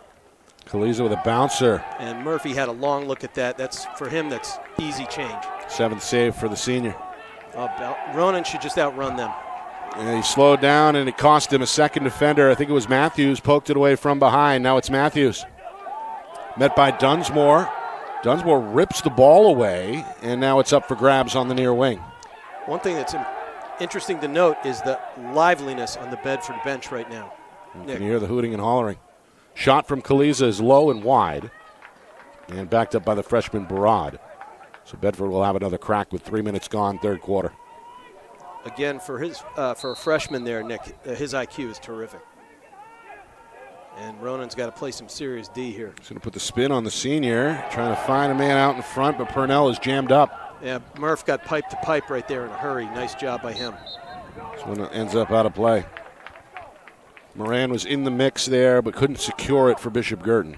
But I tell you, if you're Bedford right now, Nick, with this little change, you feel like your foot is back on the gas. Yeah, they got the momentum. As I mentioned, they scored 3 of the last 4 goals to close out the second quarter, including 2 in a row from Matthews. You add that to the Capello score a moment ago, and that's 3 unanswered, make it 4. And he did it again. It's a bouncer. It's Helton. That's his second goal. Yeah. Celebrates with his classmate Matthews, and all of a sudden, it's a 1-goal game at 9-8. And I got to say, don't be surprised if Cameron, for BG, the coach, calls a timeout if it looks like they have an unsure possession to try to hit their reset switch. But that's a great start in less than 4 minutes by the Bedford Bulldogs. Props to Coach Bordeaux for resetting his fellas. Meanwhile, Vasquez got up inside of Sheridan to draw the whistle, and that also draws the ire of Coach Bordeaux. Yeah, but you had 2 D1 athletes on the wing forcing the issue for Bishop Guertin. So the chess game is on, Nick. Let's see how the Cardinals respond with a rare trip on attack here in this third quarter, 4 minutes in. Big question is, how are they going to get Brady Dumont loose over there? Sheridan's been doing a terrific job on him. The Villanova commit scored twice in that first half. King going to put his shoulder down. Henryshawn is with him step for step. And the Cardinals will recycle here to the near side. Young picked up off the switch. Bulldogs switch again. Henrishon's game tonight has been so consistent. You know, there's no way to really exploit the guy. Very, very well done. Here's Jeremy Warren. Warren going to reverse direction. Emerges from behind the cage. Little wraparound shot, and Kahn is right there. Yeah, he knew that jump shot was coming. Kahn with his 5th stop. Sophomore. They cleared everyone out up top. They gave Warren about 5 yards of room to elevate into the island and above it, and then the jump shot was, you just know it was coming. Everybody in the stadium saw it. Kevin Mastro de Casa getting some minutes here in the third quarter. Helps out on the clear there for Bedford, and now the Bulldogs looking to tie the 3-time defending champions here as we approach the midway point third quarter. Or take the lead with a 2-point goal, right? Helton going to slow to a jog. Young is going to give him a little bit of room there on that far wing. Now Helton, shifty as ever. Drop step, spin, back to the middle. There's a flag on the way. Well, that's going to be a Helton's going to shoot. Call. It ends up wide, and now a penalty, it looks like, is on the way against Bishop Guertin. I tell you, Master de Casa is fired up. As you mentioned, the whole visitor sideline has been animated most of this third quarter. Yeah, unnecessary. It's a 1-minute call. You know, you just can't blow up a pick, properly set pick. And Young's going to hear it from longtime head coach Chris Cameron. Third penalty against Bishop Guertin. Well, they've been together forever, Young and Cameron, all through Tomahawks, I think, 2nd or 3rd grade. So they know each other. Yeah, Young's been a staple of this varsity program the last few years as well. But there's a 1-minute, good cut, good feed, but can't find the mark, and Dumont picks that one up. Yeah, Dumont in the area may have got a piece. His that's pass about his is 4th long. pass tonight, Nick, that has sailed high, but his brother plays the miss and finds it, and he runs the corner to start killing. Twin brothers. They know where each other are, usually. Can't wait to see Nova and Loyola face off against each other when they're in the roster. Yeah, a few years down the line, that could be one to watch. All right, Bishop Guertin, again, a chance to pad the lead. Kerr is a second defender in the area. Henrishon is on the ball. King is going to keep it. Head towards the far sideline and back to the perimeter it goes for Dunsmore. A little shake and bake, going to come middle. Got 10 seconds on that penalty. Just past the midway point, third quarter. Cardinals looking for their first goal of the second half. Dunsmore is on the move. Draws attention. Extra pass, and there is King to put it home. Tic-tac goal. Absolutely. You got a great runner in Dunsmore with the good left. Goes all the way across field, about 10 yards under the restraining line. Unselfish play on the backside. Beautiful feed, and there's no chance for Kahn. So even with it was a released penalty at that moment, but we didn't have an even situation because he hadn't got back in the play. Right. And but you take those wide open opportunities when you get them. But they engineered that, Nick. That was beautiful lacrosse. A little tic-tac-toe. Hayden with the assist. King with his first goal tonight. And BG needed that. A bit of a shot in the arm for the home team as they double the lead now to 10-8. Yeah, they got a breath of air for the first time in probably 10 or 12 game minutes, right, Nick? Wow. Vasquez wins another. But turns it over. Yeah, they get him over. Now it's Kaliza who controls. But again, they didn't give up. Bedford is well for coached. Gaffney, and Gaffney is going to pump the brakes. Hunter Duwani was looking for green because he was about to pick that one off. And Gaffney thought better of it. 5 minutes to go, third quarter. Helton coming downhill. Downhill Dodger. Going to challenge the pole. Going to go all the way to the cage and score. Brody Helton. He's got his hat trick. Boy, second one of this third quarter for the sophomore, and it's a one-goal game again at 10-9. And if you're looking, I think I might have missed a replay. I was on the back end. But if you're McLeod, you know he's a righty. He's looking for his righty, and you let him underneath. And there's only one place he's going. You got to keep him from getting low. You got a long slide on the backside, so they got to tell him that he's all alone. Bedford at one point, early in the second quarter, trailed by as many as 5 on a couple of occasions, 8-3 and then again 9-4. Since then, Bedford has outscored Bishop Guertin by a count of 5-1. Violation here gives it back to Bishop Guertin. And now again looking to pad the lead. And I think BG needs a goal, in the worst way right now, because Bedford is alive and well right now. Cardinal bench trying to make a little bit of noise. As they should. Cheer on the attack here. Dumont going to direct traffic, says clear it out. He wants a one-on-one with Sheridan. Goes to his right, almost slips, goes back left. Wants his left badly. Bang. There it is, and Kahn read it the whole way. Yeah, long look. It was a 12-yard shot, low to low, and once you get your blade down, either you're going to get your feet or your blade in your pocket, and that's a good job by Kahn. At midfield, it's cleared by Soden. Dunsmore on his backside. Soden slips him, gets it over to Matthews, and now Bedford with a chance to tie the game as we hit 4 minutes to go in this third quarter. Big possession here for the Bulldogs. If they can knot this up, they're feeling really good. They're already feeling good. Pass dropped on the far side by Soden. May have taken his eye off it. Scooped up by Moran, the long pole on the move. Here comes the senior defender. He's got his eye on the cage. He's going to look for a man, but can't find him. Had McGarry open near the pole, but pass a little off target. It goes back to the Bulldogs. Yeah, and that's a long pass for Moran right now, and he's trying to force the issue. I think you give it up to your closest guy, draw his defender a bit, create some space, roll it if you have to. Let him pick up a soft roller, and then, as I said to you a while ago, better we have it than they have it if you're the Bishop Guertin Cardinals. Henrich a good job on the clear, looking for his defensive teammate, Kevin Sheridan. Things getting physical on the ground ball.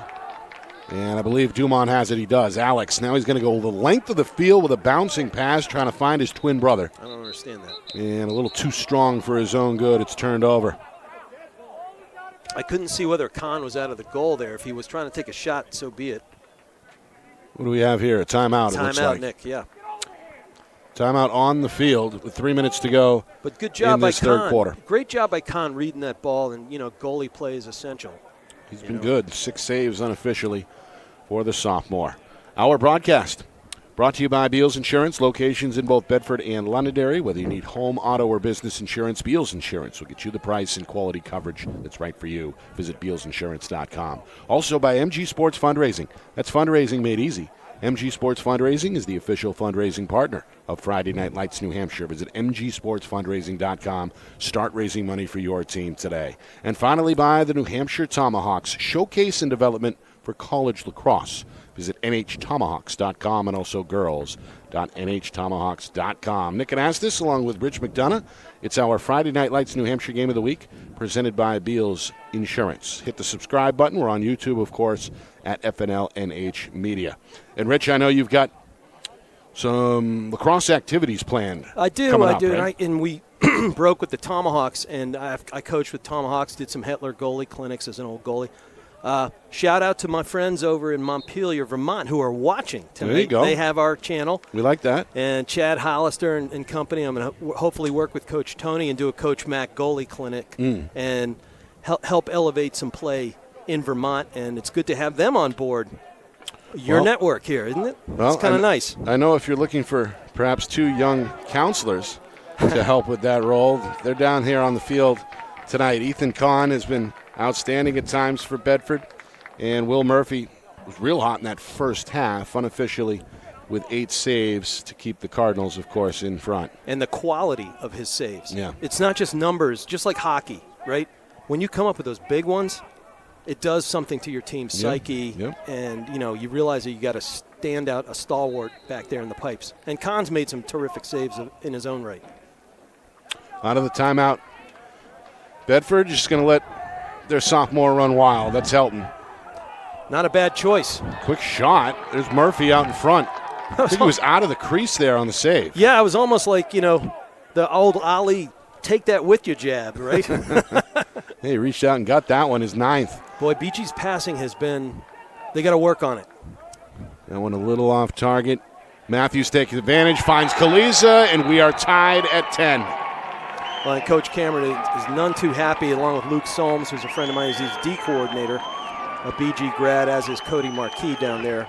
Boy, they're just not happy right now. Some, careless passing and some non-communicative D, and that, your defense is all about communication.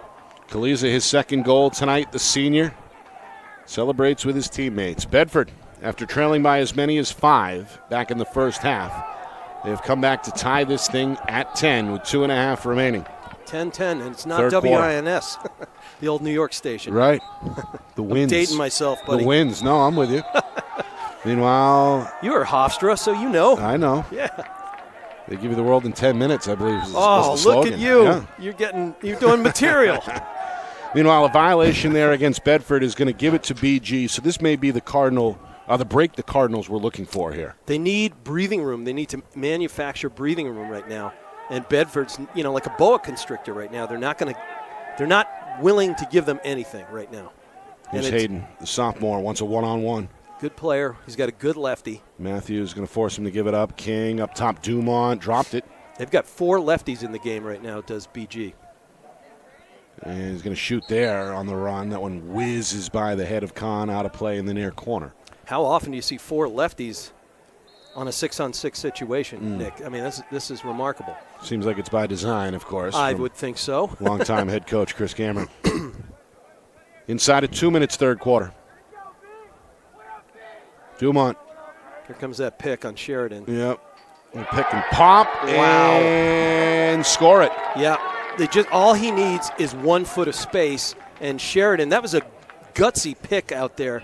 Very gutsy on a huge physical football player body. And I'm trying to see who was picked. Oh, that's McGarry.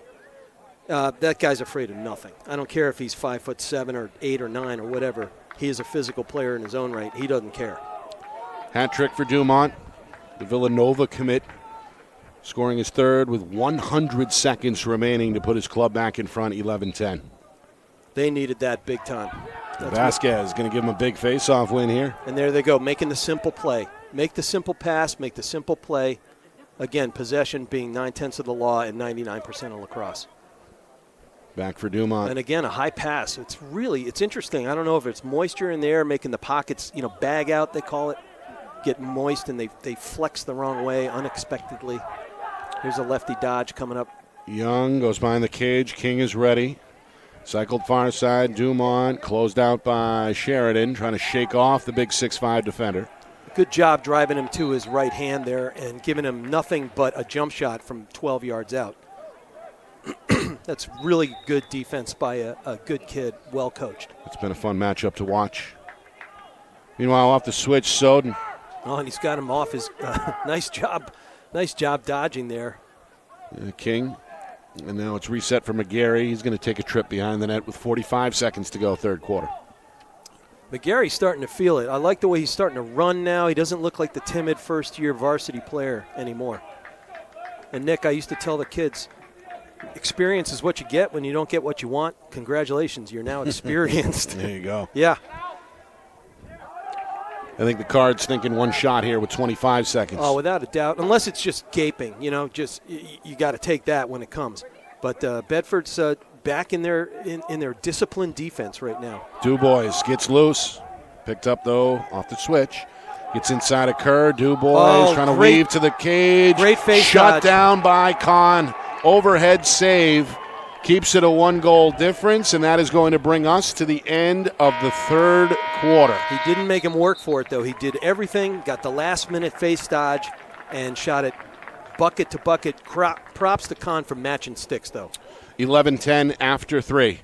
Well, Bishop Guertin, they have not been beaten by an in-state opponent since 2019. Is tonight the night?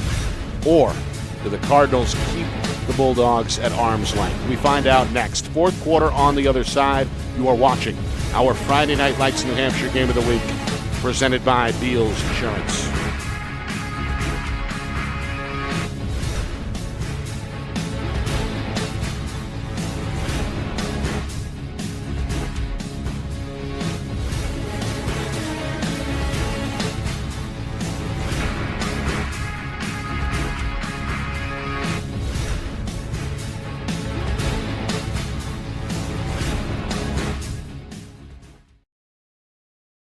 Our broadcast today, as it always is brought to you by Beals Insurance Agency, with locations now in both Bedford and Londonderry. Whether you need home, auto, or business insurance, Beals Insurance will get you both the price and quality coverage that's right for you. Just call 603-471-9999 or visit BealsInsurance.com to request a free quote and start saving money today. Again, that's BealsInsurance.com.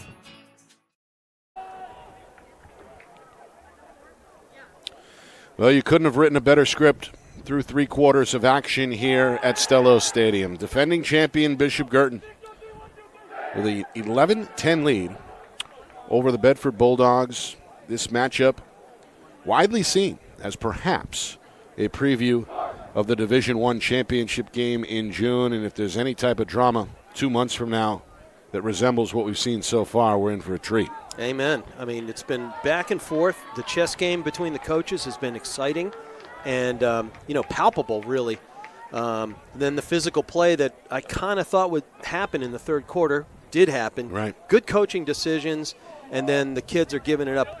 I think BG has to clean up some of their passing and watch their possible penalties in order to hold serve here. But this is why we play the game, Nick. Paulo Vasquez has given his team a distinct advantage, as usual, at the face-off X as the Bishop Guertin Jr. wins another to begin this fourth quarter. And another high pass. BG, they led at 1 point by a score of 9-4. That was about midway through the second quarter. Bedford's second-year head coach, Drew Bordeaux, called a timely timeout, and his team seemingly has responded since. Bedford cut the Cardinal lead to 9-6 at halftime, tied the game at 10 late in the third. The last goal we saw just before the 2-minute mark was from Brady Dumont, his third of the night. Meanwhile, a turnover. I think we got a ward there. Yep, going to give it to Bedford. So a key stop there for the Bulldogs, and now a chance for the visitors to perhaps tie. They got to clear it first. Matthews against 2 defenders, gets across the 50. Well, he's a one-man clear if you need it. Yep, done that a few times tonight. And now it is Capello, who has also played a good game for Bedford tonight with 2 goals. All the boys have. It's been a nice thing to watch. Been a balanced attack. The goal-scoring leader has been this kid, the sophomore Brody Helton with 3. Yeah, he's really flexed his muscle. He's got plenty of it to flex. He does. Look at that dodge and a good trail check effort and a better save by Murphy. Wow. Murphy is 10th tonight. Helton released that on the way to the ground. Meanwhile, it's Young. Outraces 2 Bulldogs to midfield. Cardinals now looking to press the issue. Big hit as Matthews collides with Young. There's a late flag. Oh, wow. I wonder what happened there. It's got Coach Bordeaux upset, doing some jumping jacks on the Bedford sideline. Play continues. Dumont's going to fire. Kahn knocks it down. It's loose out in front of the cage. And it's getting chippy inside there, Nick. You can see it. Boy, Bordeaux is really steamed. And Yep. Got a penalty here against Bedford. Well, it's one of those things where Murphy made the save, the high-quality save on the other end. All right, so they're going to call a slash maybe? It's a hold. They called a hold. Yeah, they got a hold on Matthews. So yeah, it's a 30-second penalty. Well, that's an interesting call. And, 2 of the best teams in the state, physical game the whole way. Caleb Young, who's a physical player himself. Yep. Yeah. Well, it's all on the line here. It's got a big game feel. I know we're only in week 3. It's still April, but these 2 teams eyeing one another during the offseason. Of course, BG, the unanimous number 1 in the preseason poll, but Bedford not far behind them at 3. Shut down, but the second time is the charm. It's the 3rd man-up goal for Bishop Guertin as Young gets revenge out in front. Well, if we watch this, watch Kevin Sheridan, number 4, Bedford defender, man down here. He eats a Brady Dumont laser. Ouch. And that ricochets off.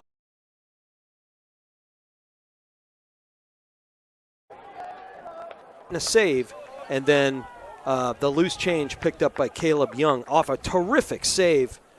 But then, he couldn't control that rebound 1 foot away from a 65-mile-an-hour shot that had 4 feet to go to the back of the net. Yeah, Kahn did a good job standing tall on that initial offering, but Young, right place, right time, gets the rebound goal. Meanwhile, a push is called. A flag flies. It looks like it's going to go against Bedford's Tristan Kerr. Yep, it is. Lemoyne-bound guy, physical player, but, even with a physical, you just can't nail him in the back. It's unnecessary.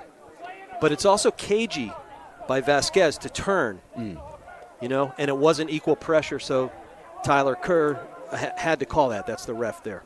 And he's a good ref. I'm certified as an official in New Hampshire. So I don't yell at refs anymore. No. Nick. You can't badger the colleagues. Nope. Meanwhile, it's Warren behind the net. BG's going to take their time here. Again, a penalty on the way against Bedford. Oh, no reason not to take your time, and you can get a stall warning, and it doesn't matter. But you don't want to take yourself out of rhythm. That's the other thing. If you're getting a little bit of rhythm, and they kind of weren't, so. Dumont was thinking about it there.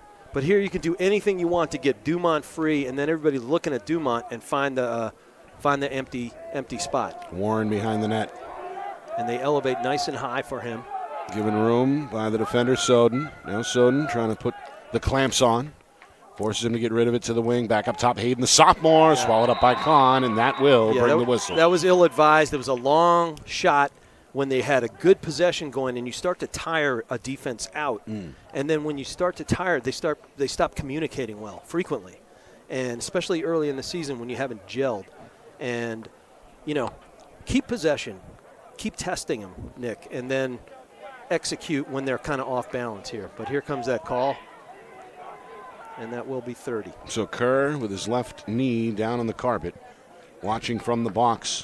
As Bedford again shorthanded here, trying to keep this in range here. 2-goal game, just over 3 minutes gone by fourth quarter. And this is a big man-up opportunity for Bishop Guertin here. It's a 30-second penalty, so you got to get into your flow quickly. And if you're Bedford on defense, you want to kind of pre-rotate into coverage. Up top it goes from McGarry. Young with a touch, near wing. Bedford smartly packing it in tight. There's Brady Dumont. Lets it fly, a moon pass to the back of the cage. Hayden, the sophomore, in control.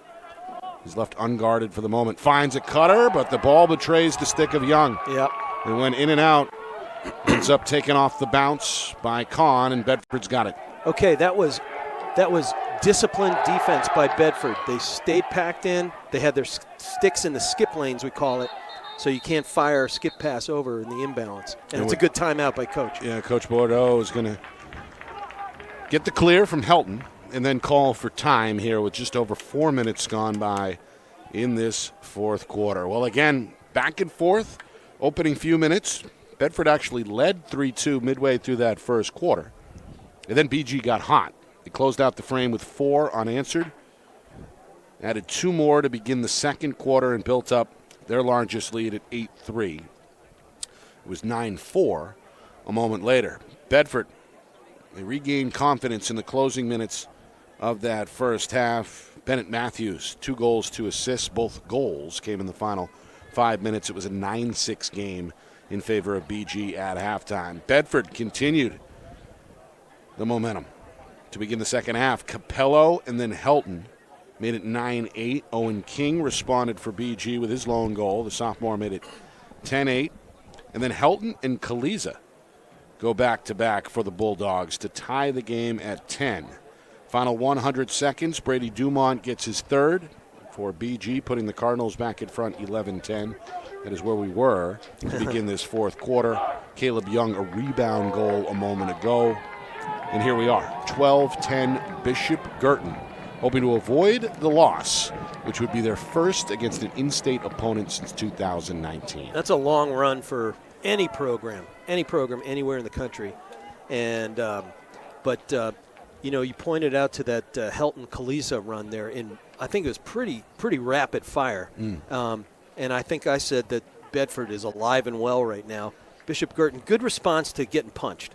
And we're going to see that here. But excellent timeout by Coach Bordeaux because they got possession. They withstood a man down situation. And I'm just a fan of the way he coaches and mentors, Nick. Matthews. And that's a push. Bodied up by Dumont. 2 flags fly. The shot ends up wide, and it looks like the Cardinals are about to be served their 4th penalty here of the night. I just wonder whether refs individually called 2 penalties or they were backing each other up. We'll see. Well, they threw them, I believe, at the same time. Yeah, they coach the refs to support each other in that respect. If you see your buddy, wingman, throw a flag, throw it because we want visible laundry on the field for everybody to see, not just one person. There's teamwork and refereeing as well. Oh, it's locked in. It's a minute penalty against Alex Dumont. If he felt like that push slid up and got him in the head or the helmet, and so it is locked in. So no matter what happens, Nick, if they score 4 goals in under a minute, it'll still be locked in penalty. Good opportunity for Bedford. Huge. Down by 2, they go to work. They scored a man-up goal back in the first half. And BG's defense, which has been a little erratic at times, a great rotation. But Matthews took his eye off it. Out of the cage comes Murphy to claim it for BG. Now Moran. And they got 20 seconds to get over the midline in the air. As long as it crosses in the air. Oh, that's a good pickoff. Way to get back by Helton. Up ahead for Kaliza. Bedford with numbers. Bouncing shot is going to find the net, and we've got a 1-goal game. That's the freshman, Sam Barad. His first goal of the night, and it could not have come at a better time for the Bulldogs. And I got to tell you, sometimes the passes you don't throw are as important as the ones you do. You've got to recognize that you're throwing a 30-yard pass there, and somebody's going to drop into coverage, much like a free safety, Nick. And that'll come with time. You get experience the hard way. I just said it. Experience what you get when you don't get what you want. And they'll watch the tape. But good job. Really cerebral play by Brody Helton, number 19. And you expect that from our good footballer, right? And we got a penalty.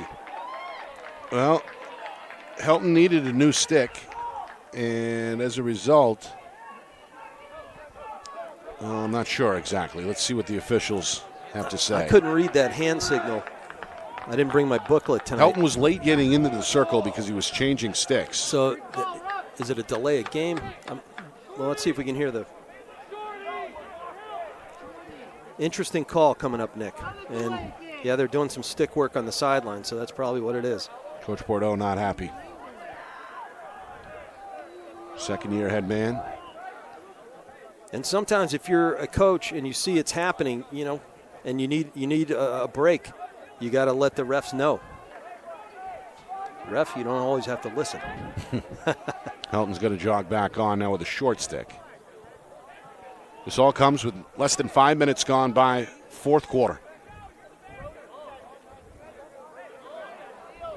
And they will give this one to BG. I feel like Cardinals are still shorthanded. I feel like I'm back in court. Yeah, we're 5-on-5. And what's left in the first is 28 seconds. So what, they get Matthews with a penalty?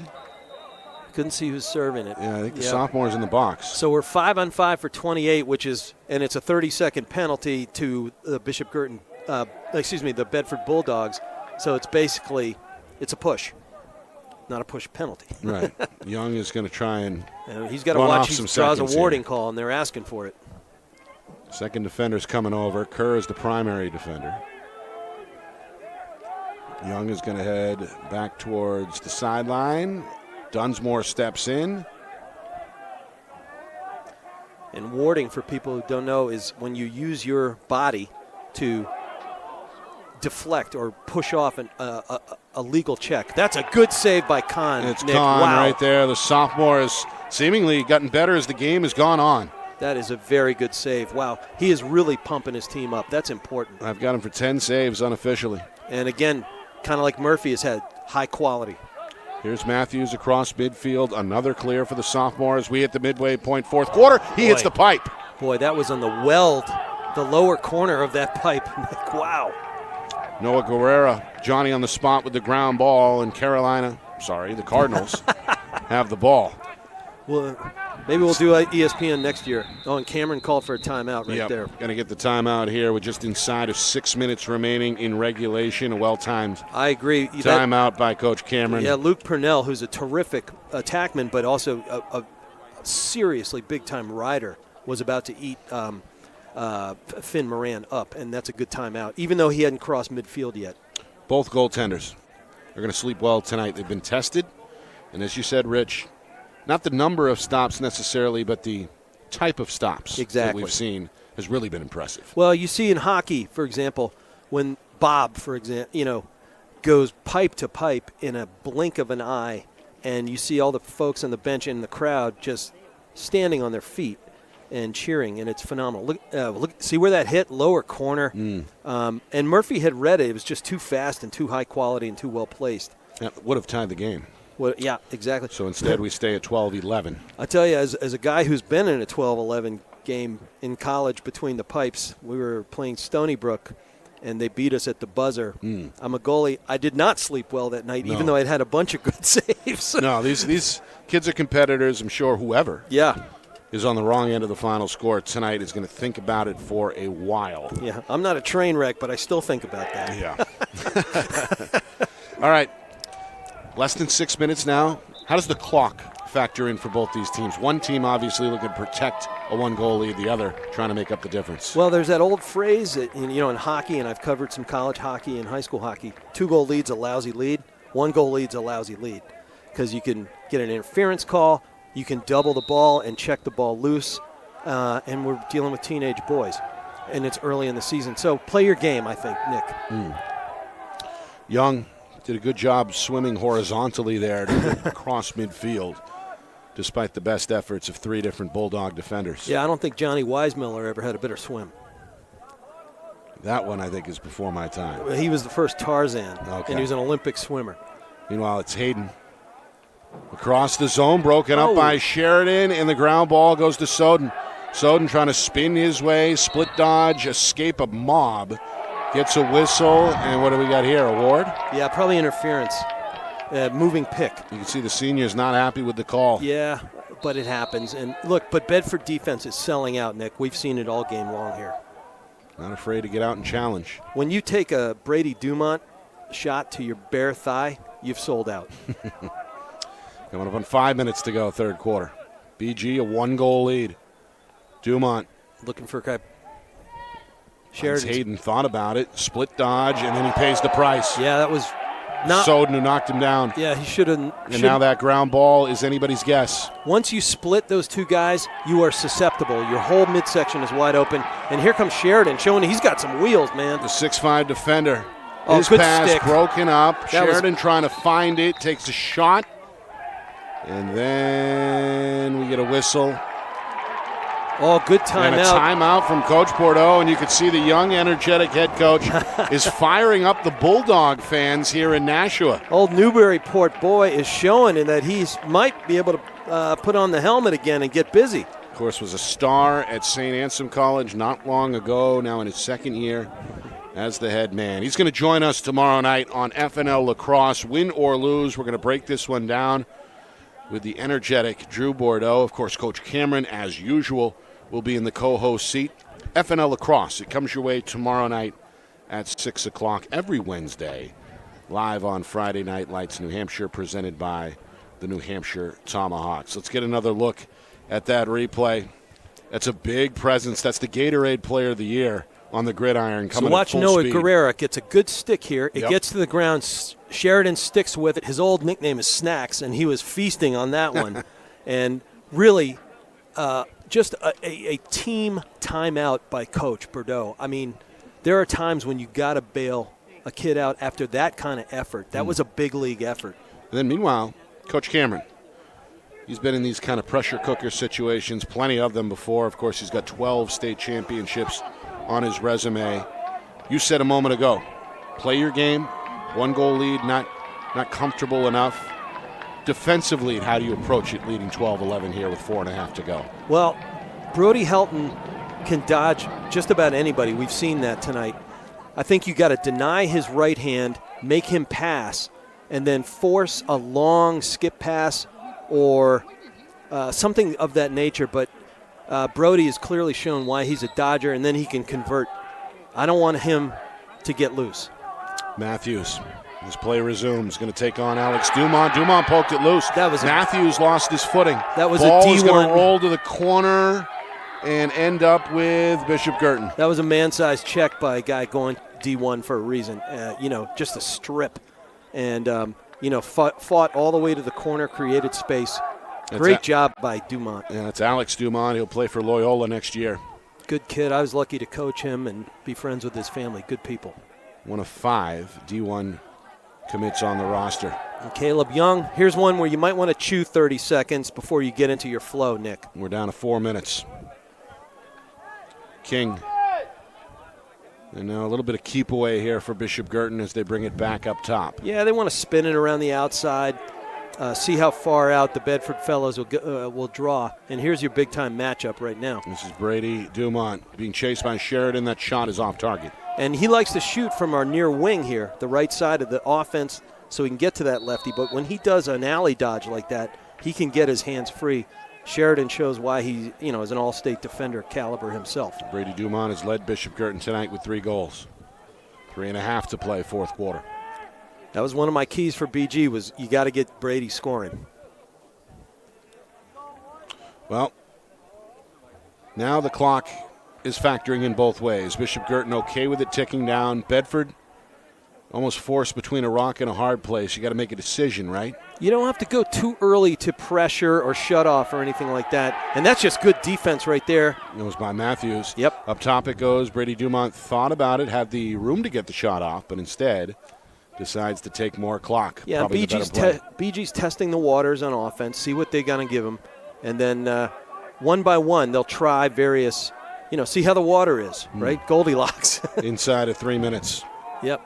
There's Dunsmore. Like I said, he's a really good runner, marked up by an excellent runner in his own right. Riccio is good LSM. It's Riccio the elder, the senior. Riccio the elder. Brian. Of course, we've seen his younger brother, the freshman, Kevin, in that first half at the faceoff X. 2.5 to go here, fourth quarter. DuBois in no hurry, flips it over to Dumont. Well, this has been everything we hoped, Nick. Just a terrific instant classic type of game. 1 goal difference. And BG's been in a lot of them lately. Bishop Guertin led by as many as 5 in the first half, by 3 at halftime, by 1 to begin this fourth quarter, and 1. All right, here we go to the double. Here we go to the double. Goalie's out. Ball's out, and it goes back to Bedford. Poked loose by Sheridan. Wow. Coach Bordeaux and his staff are all over this tonight, Nick. Bravo. Bedford hoping to do the unthinkable. Beat Bishop Guertin. Cardinals have not lost to an in-state opponent since 2019. That's a good check. He went to the ground, but it was a clean check. No flag. And Jeremy Warren smartly bounces it outside the restraining line. Now he's got to give it up. And a whistle is going to give it back to Bedford. Offsides, I believe. The Bulldogs will take it. He was almost offsides again. He kind of was. They didn't call it. Yeah, Warren was offside. You can see Coach Bordeaux up and down the sideline. Furious. I don't blame him. That's a moment where you got to be eyes on the box if you're the ref. Minute 25 to go. Clock ticking. Matthews with the Bulldogs trailing by 1. Finn Moran, the defender, looks for the pick, comes middle. And they played the roll and the squeeze, and they got the slash. 2 flags fly, a whistle is blown, and Bedford is about to go back on the man up. Yeah, that was critical. I think the first check was probably pretty clean, and then the squeeze check, where I said earlier, Nick, you want to bracket the fella if he rolls back or stops, and then you can catch him from behind and get a strip. Meanwhile, Matthews shaken up. So here comes the first. Oh, that's up to the head and neck. And then the second one's to the neck and head. The sophomore, as we know, is tough as nails, but did take a moment to compose himself. He's going to stay on the field here. Meanwhile, Moran is hit with the penalty. It's the 5th. And it's locked. Cardinals penalty tonight, and there it is, a locked penalty. So a major turn of events here with 1:13 to go in this fourth quarter, as Bedford with a golden opportunity to perhaps tie the game after trailing most of the night. They essentially can play the rest of the game man up. Here we go. Massive. Up top, shot, score, and we are tied. And that's Helton. He hurt himself, Nick. He's going to limp his way to midfield, being swarmed by his teammates. Helton, it's his 4th goal tonight. And as you said a moment ago, the locked penalty still a factor here with 1:04 remaining. It's major, and we ought to be fans of good aggressive defense, but there is a moment where you've just got to keep it quote-unquote in check and play defense. So here, they're going to have a man-down face-off is BG. Man-up face-off if you're the Bulldogs, which means there's nobody on one wing, and that's a decided advantage if you get the ball to the ground. Now, Vasquez, for his part, he's got to laser this and clamp and get it out, and I wouldn't bet against Cameron calling a timeout. 52 seconds left on that penalty. And 1:04 on the game clock.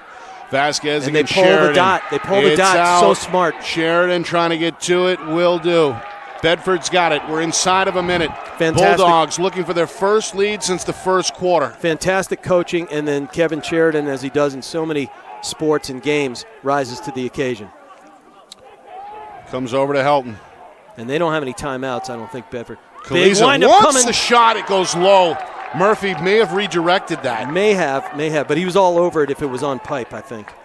Able to wave the wand low, and I think he got a piece. Let's see. No, it hit the post. It did hit the pipe. Yep. Wow. Goalie's best friend. Stays with Bedford. 35 seconds to go. And I like this offensive lineup for, the EMO for Bedford. Purnell for Kaliza. Shot! Murphy looking for it. Wow. He's down on the turf, and he makes the save. That is an All-American save. The senior with a long outlet pass. Foley trying to keep it in bounds. We're down to 15 seconds. It's pushed back upfield. Here's Kerr with it for Bedford. Long pass for Helton, down to 8 seconds. Helton on the move. And if they Helton with his eye on the cage. If they have possession. Helton looks for Barard. Barard in a crowd. Bouncer is wide, and that will do it for the fourth quarter. I can't remember the rule. There was a rule change, Nick. If you have possession during a penalty. The penalty expired. Oh, okay, that's right. It was at 1:13. Yep. Okay. So we are going to overtime at full strength. I was too excited, Nick. I apologize. 12-12 is our score as Bedford has got the defending champs on the ropes here in Nashua. You had said do the unthinkable, which is win an in-state game. It's unthinkable to be tied with Bishop Guertin as a New Hampshire team and going to overtime. Holy cow. Bishop Guertin, the three-time defending Division I state champions, have not lost against an in-state opponent since 2019. They almost lost right there as we get a look at that Kaliza shot. Murphy has done everything that he can do except to stand keep on his head. team in it.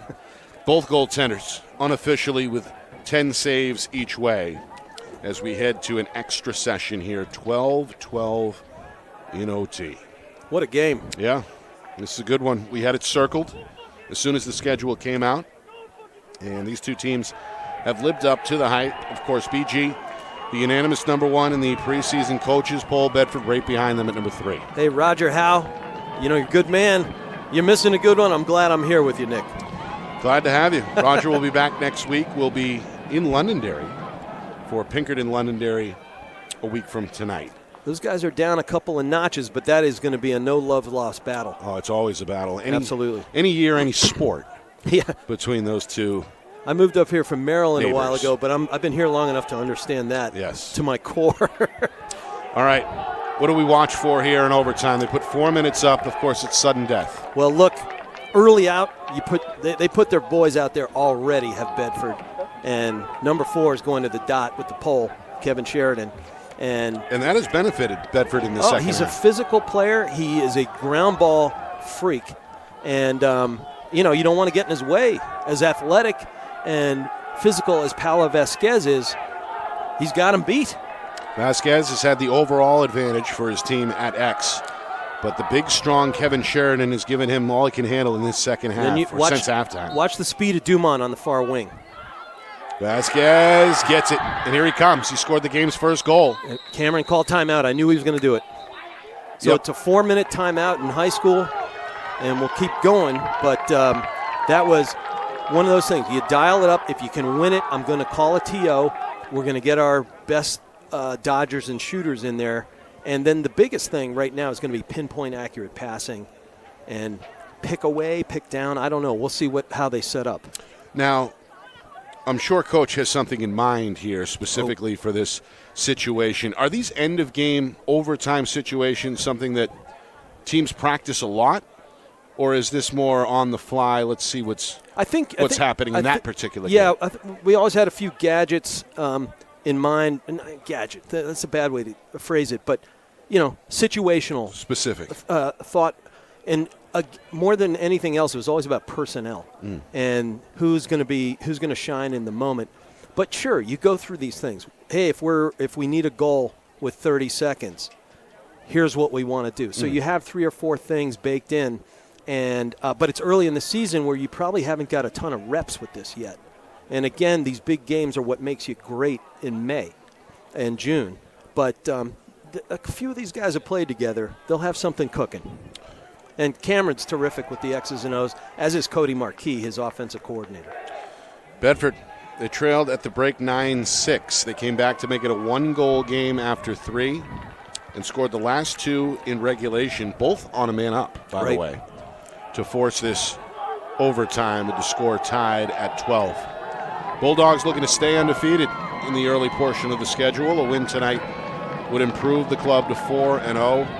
And the unthinkable, if BG loses, they'd slip below the 500 mark overall. I can't remember. 2 and 3. Not in my time. No, not up here.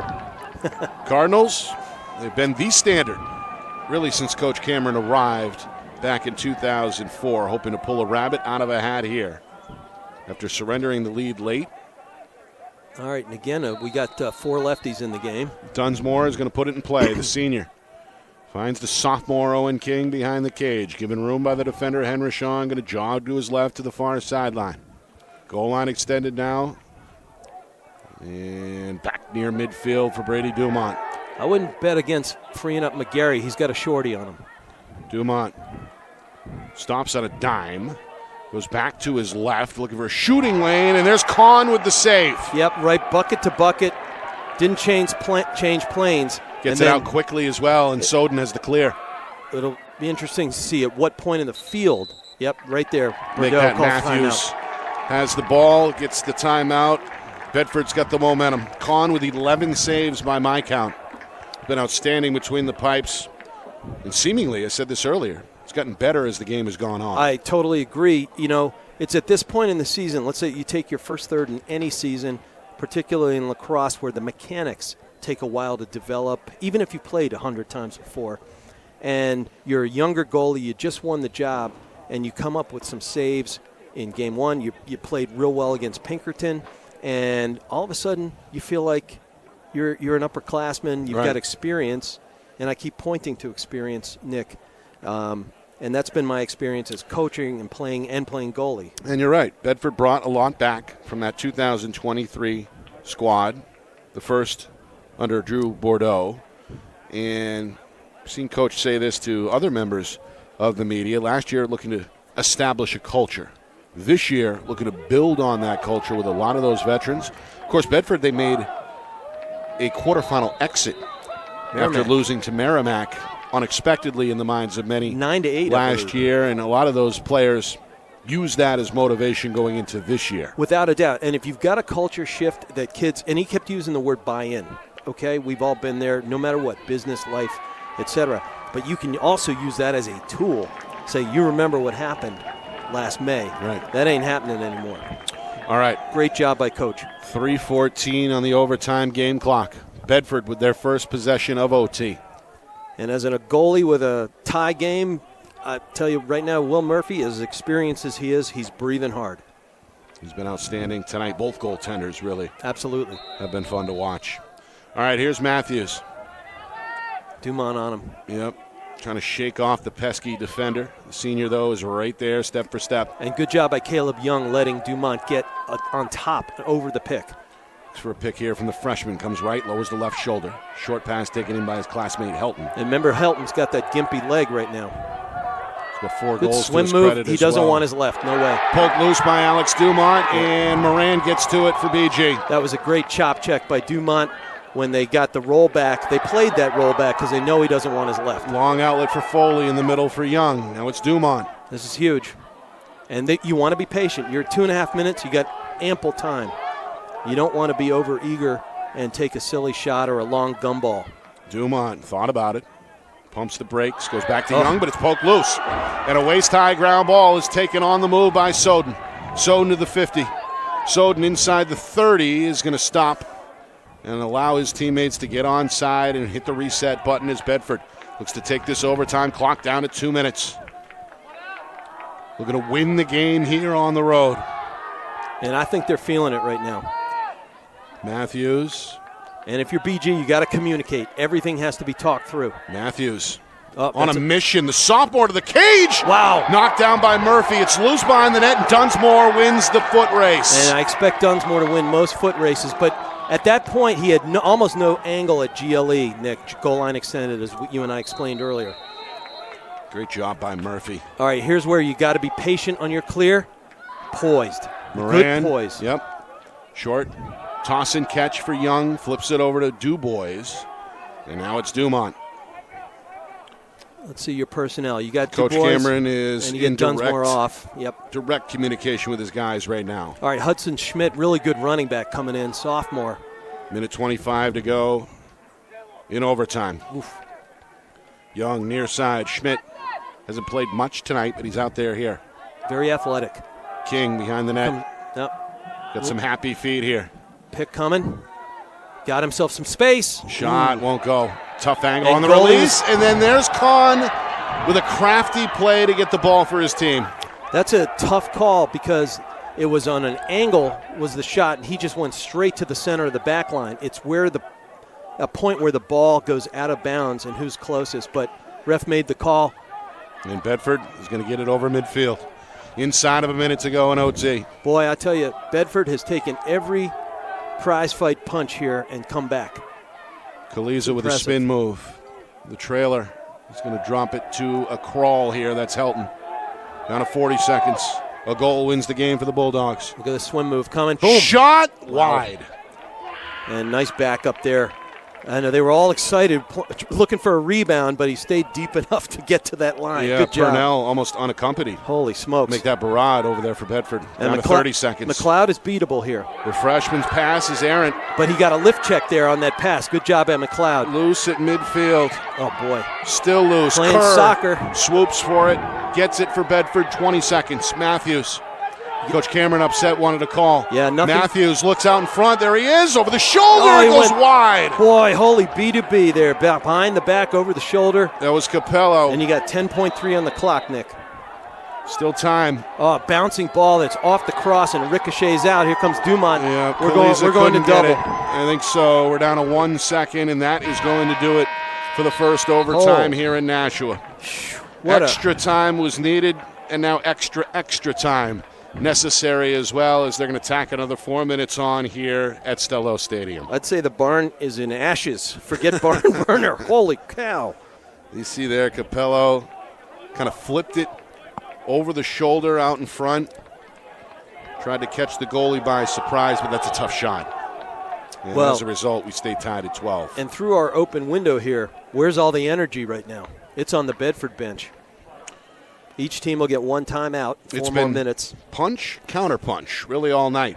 Really? Bedford, they looked like they were ready to play, had a 3-2 lead midway through the first. BG responded with a 6-0 run, the longest streak of the game, and led at 1 point by a score of 9-4. Bedford trimmed it to 9-6 at the break. Bulldogs really came alive in that third quarter as they erased BG's lead.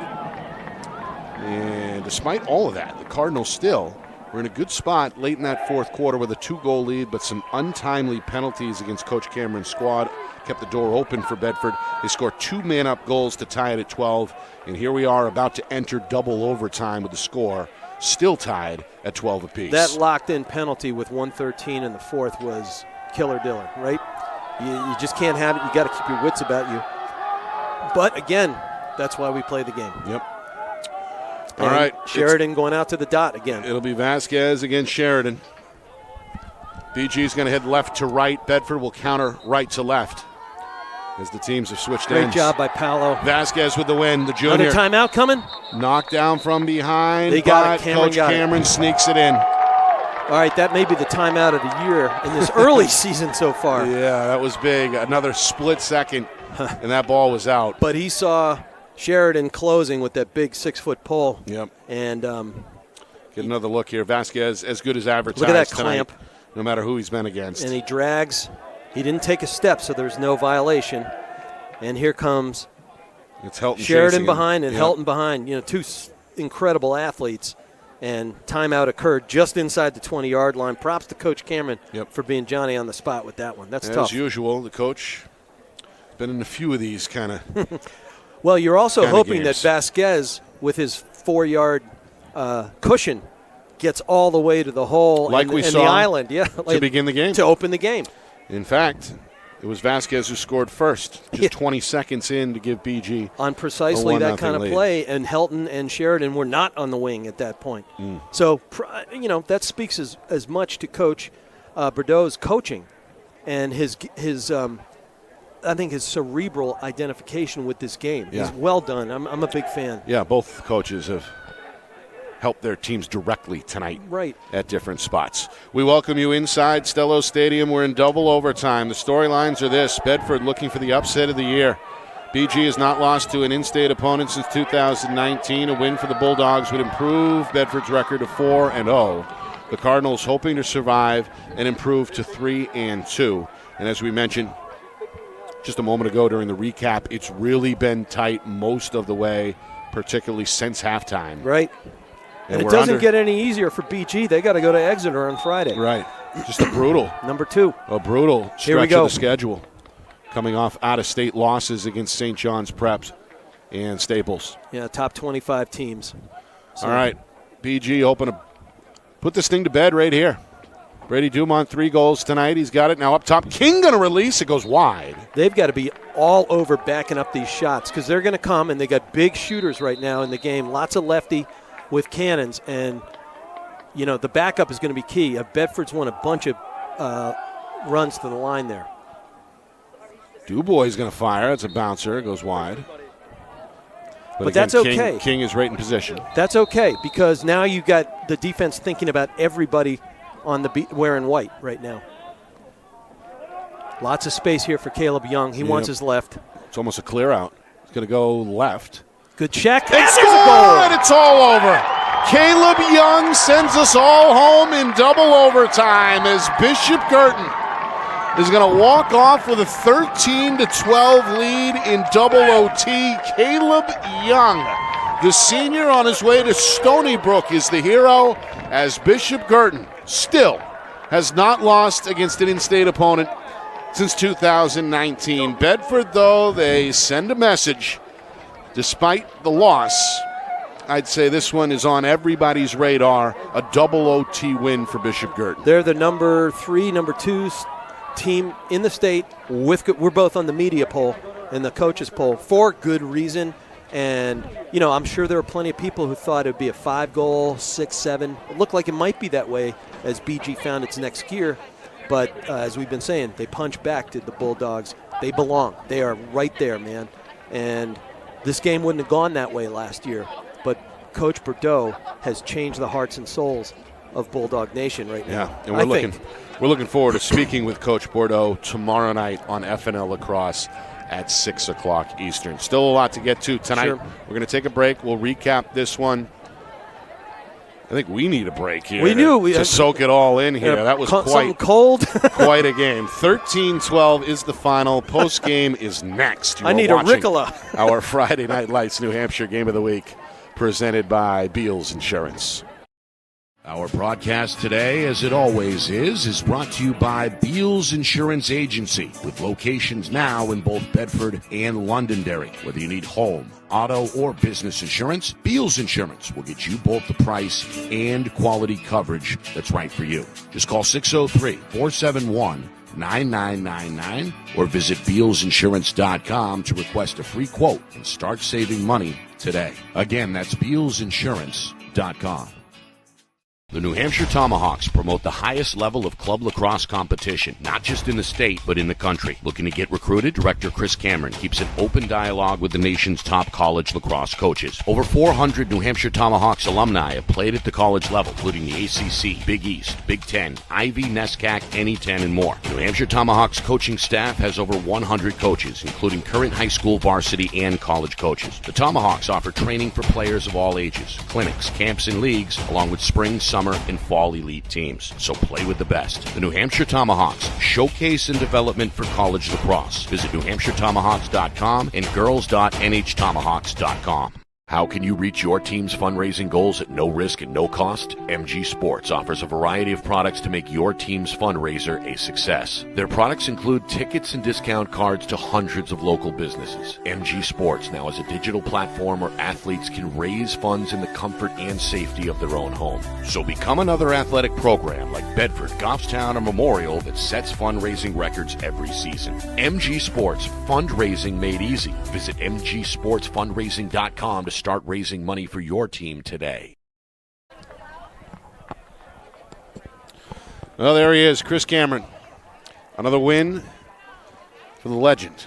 Got 12 state championships. Tested tonight, his club was for sure, but in the end, he finds a way to scratch out another victory. 12 goals for Bedford, not enough, as BG comes up with the 13th in double overtime. They improved to 3-2. Bedford, they suffered their first loss and fall to 3-1. What a game.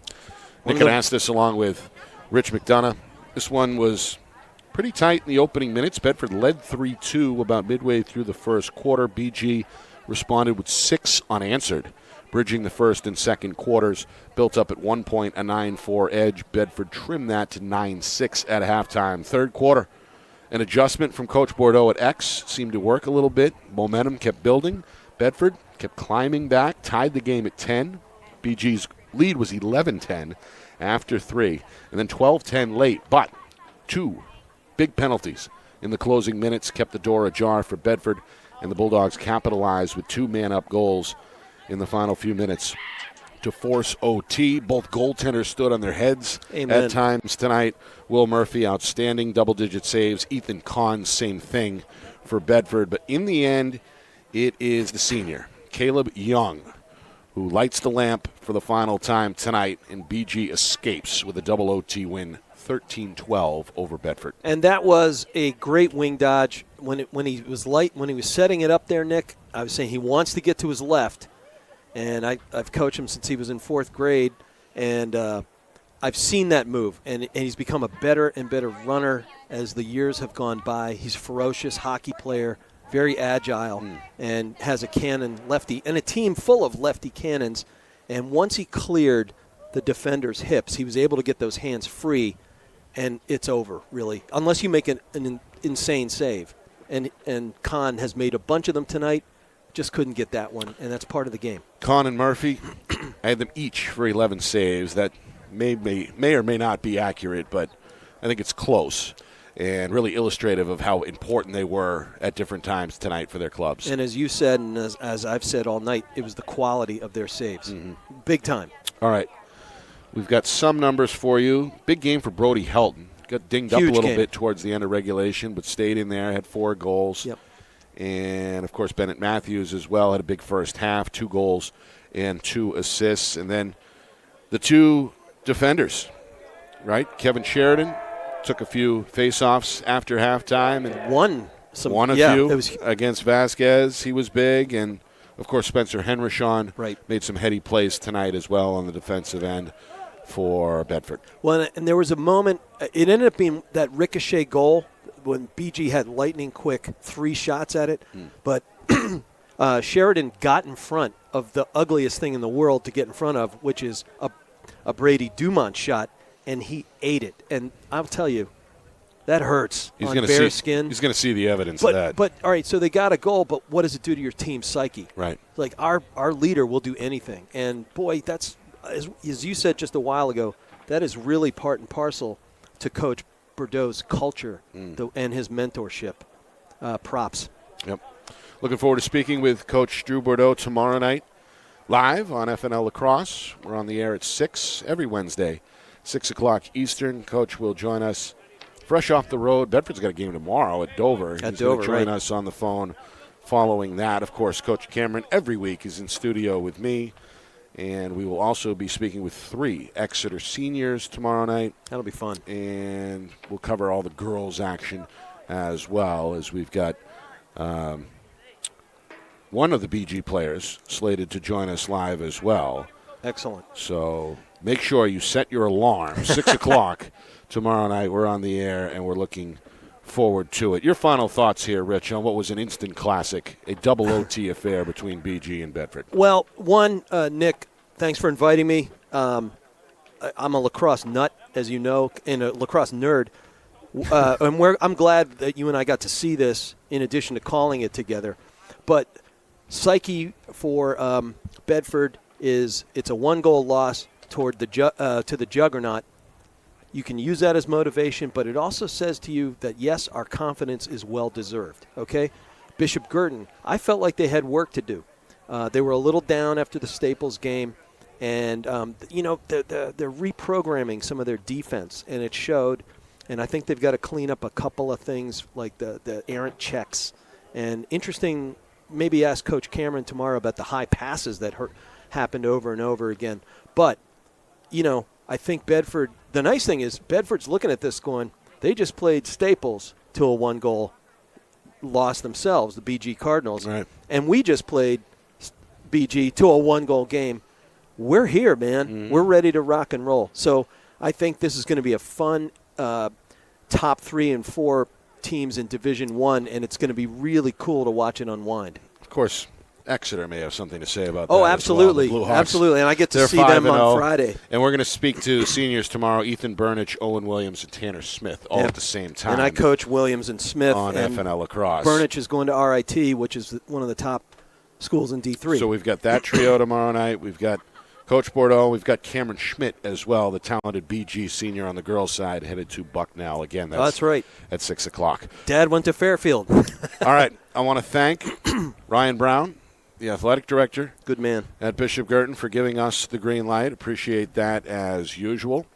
And, of course, everybody here at Stello Stadium, the ground crew, our friends at ETV who had the night off, although I see Tom King down in the field along with Joe Marcellena. The ubiquitous Marcellena and King. They never take a night off. Correct. They're down here tonight.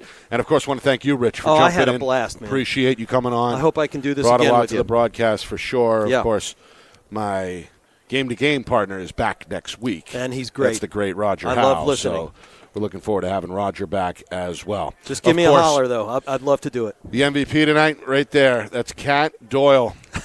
Manhandling the setup all by herself and making it look easy. And freezing. And it's not. Believe me. Oh, plus doing the camera work as well, doing a bang-up job. So we appreciate Kat. All right, Kat. And, of course, our director, the man behind the curtain, Ben Beals, the wizard of replay. Spot on tonight, as usual. And, of course, the whole circus overseen by the executive producer, Steve Beals, who will be back up here in the Shire sooner than you think. Good man. My name is Nick Anastas saying so long. Final score, final time. Bishop Guertin, 13. Bedford, 12. This has been a presentation of our Friday Night Lights New Hampshire Game of the Week, presented by Beals Insurance.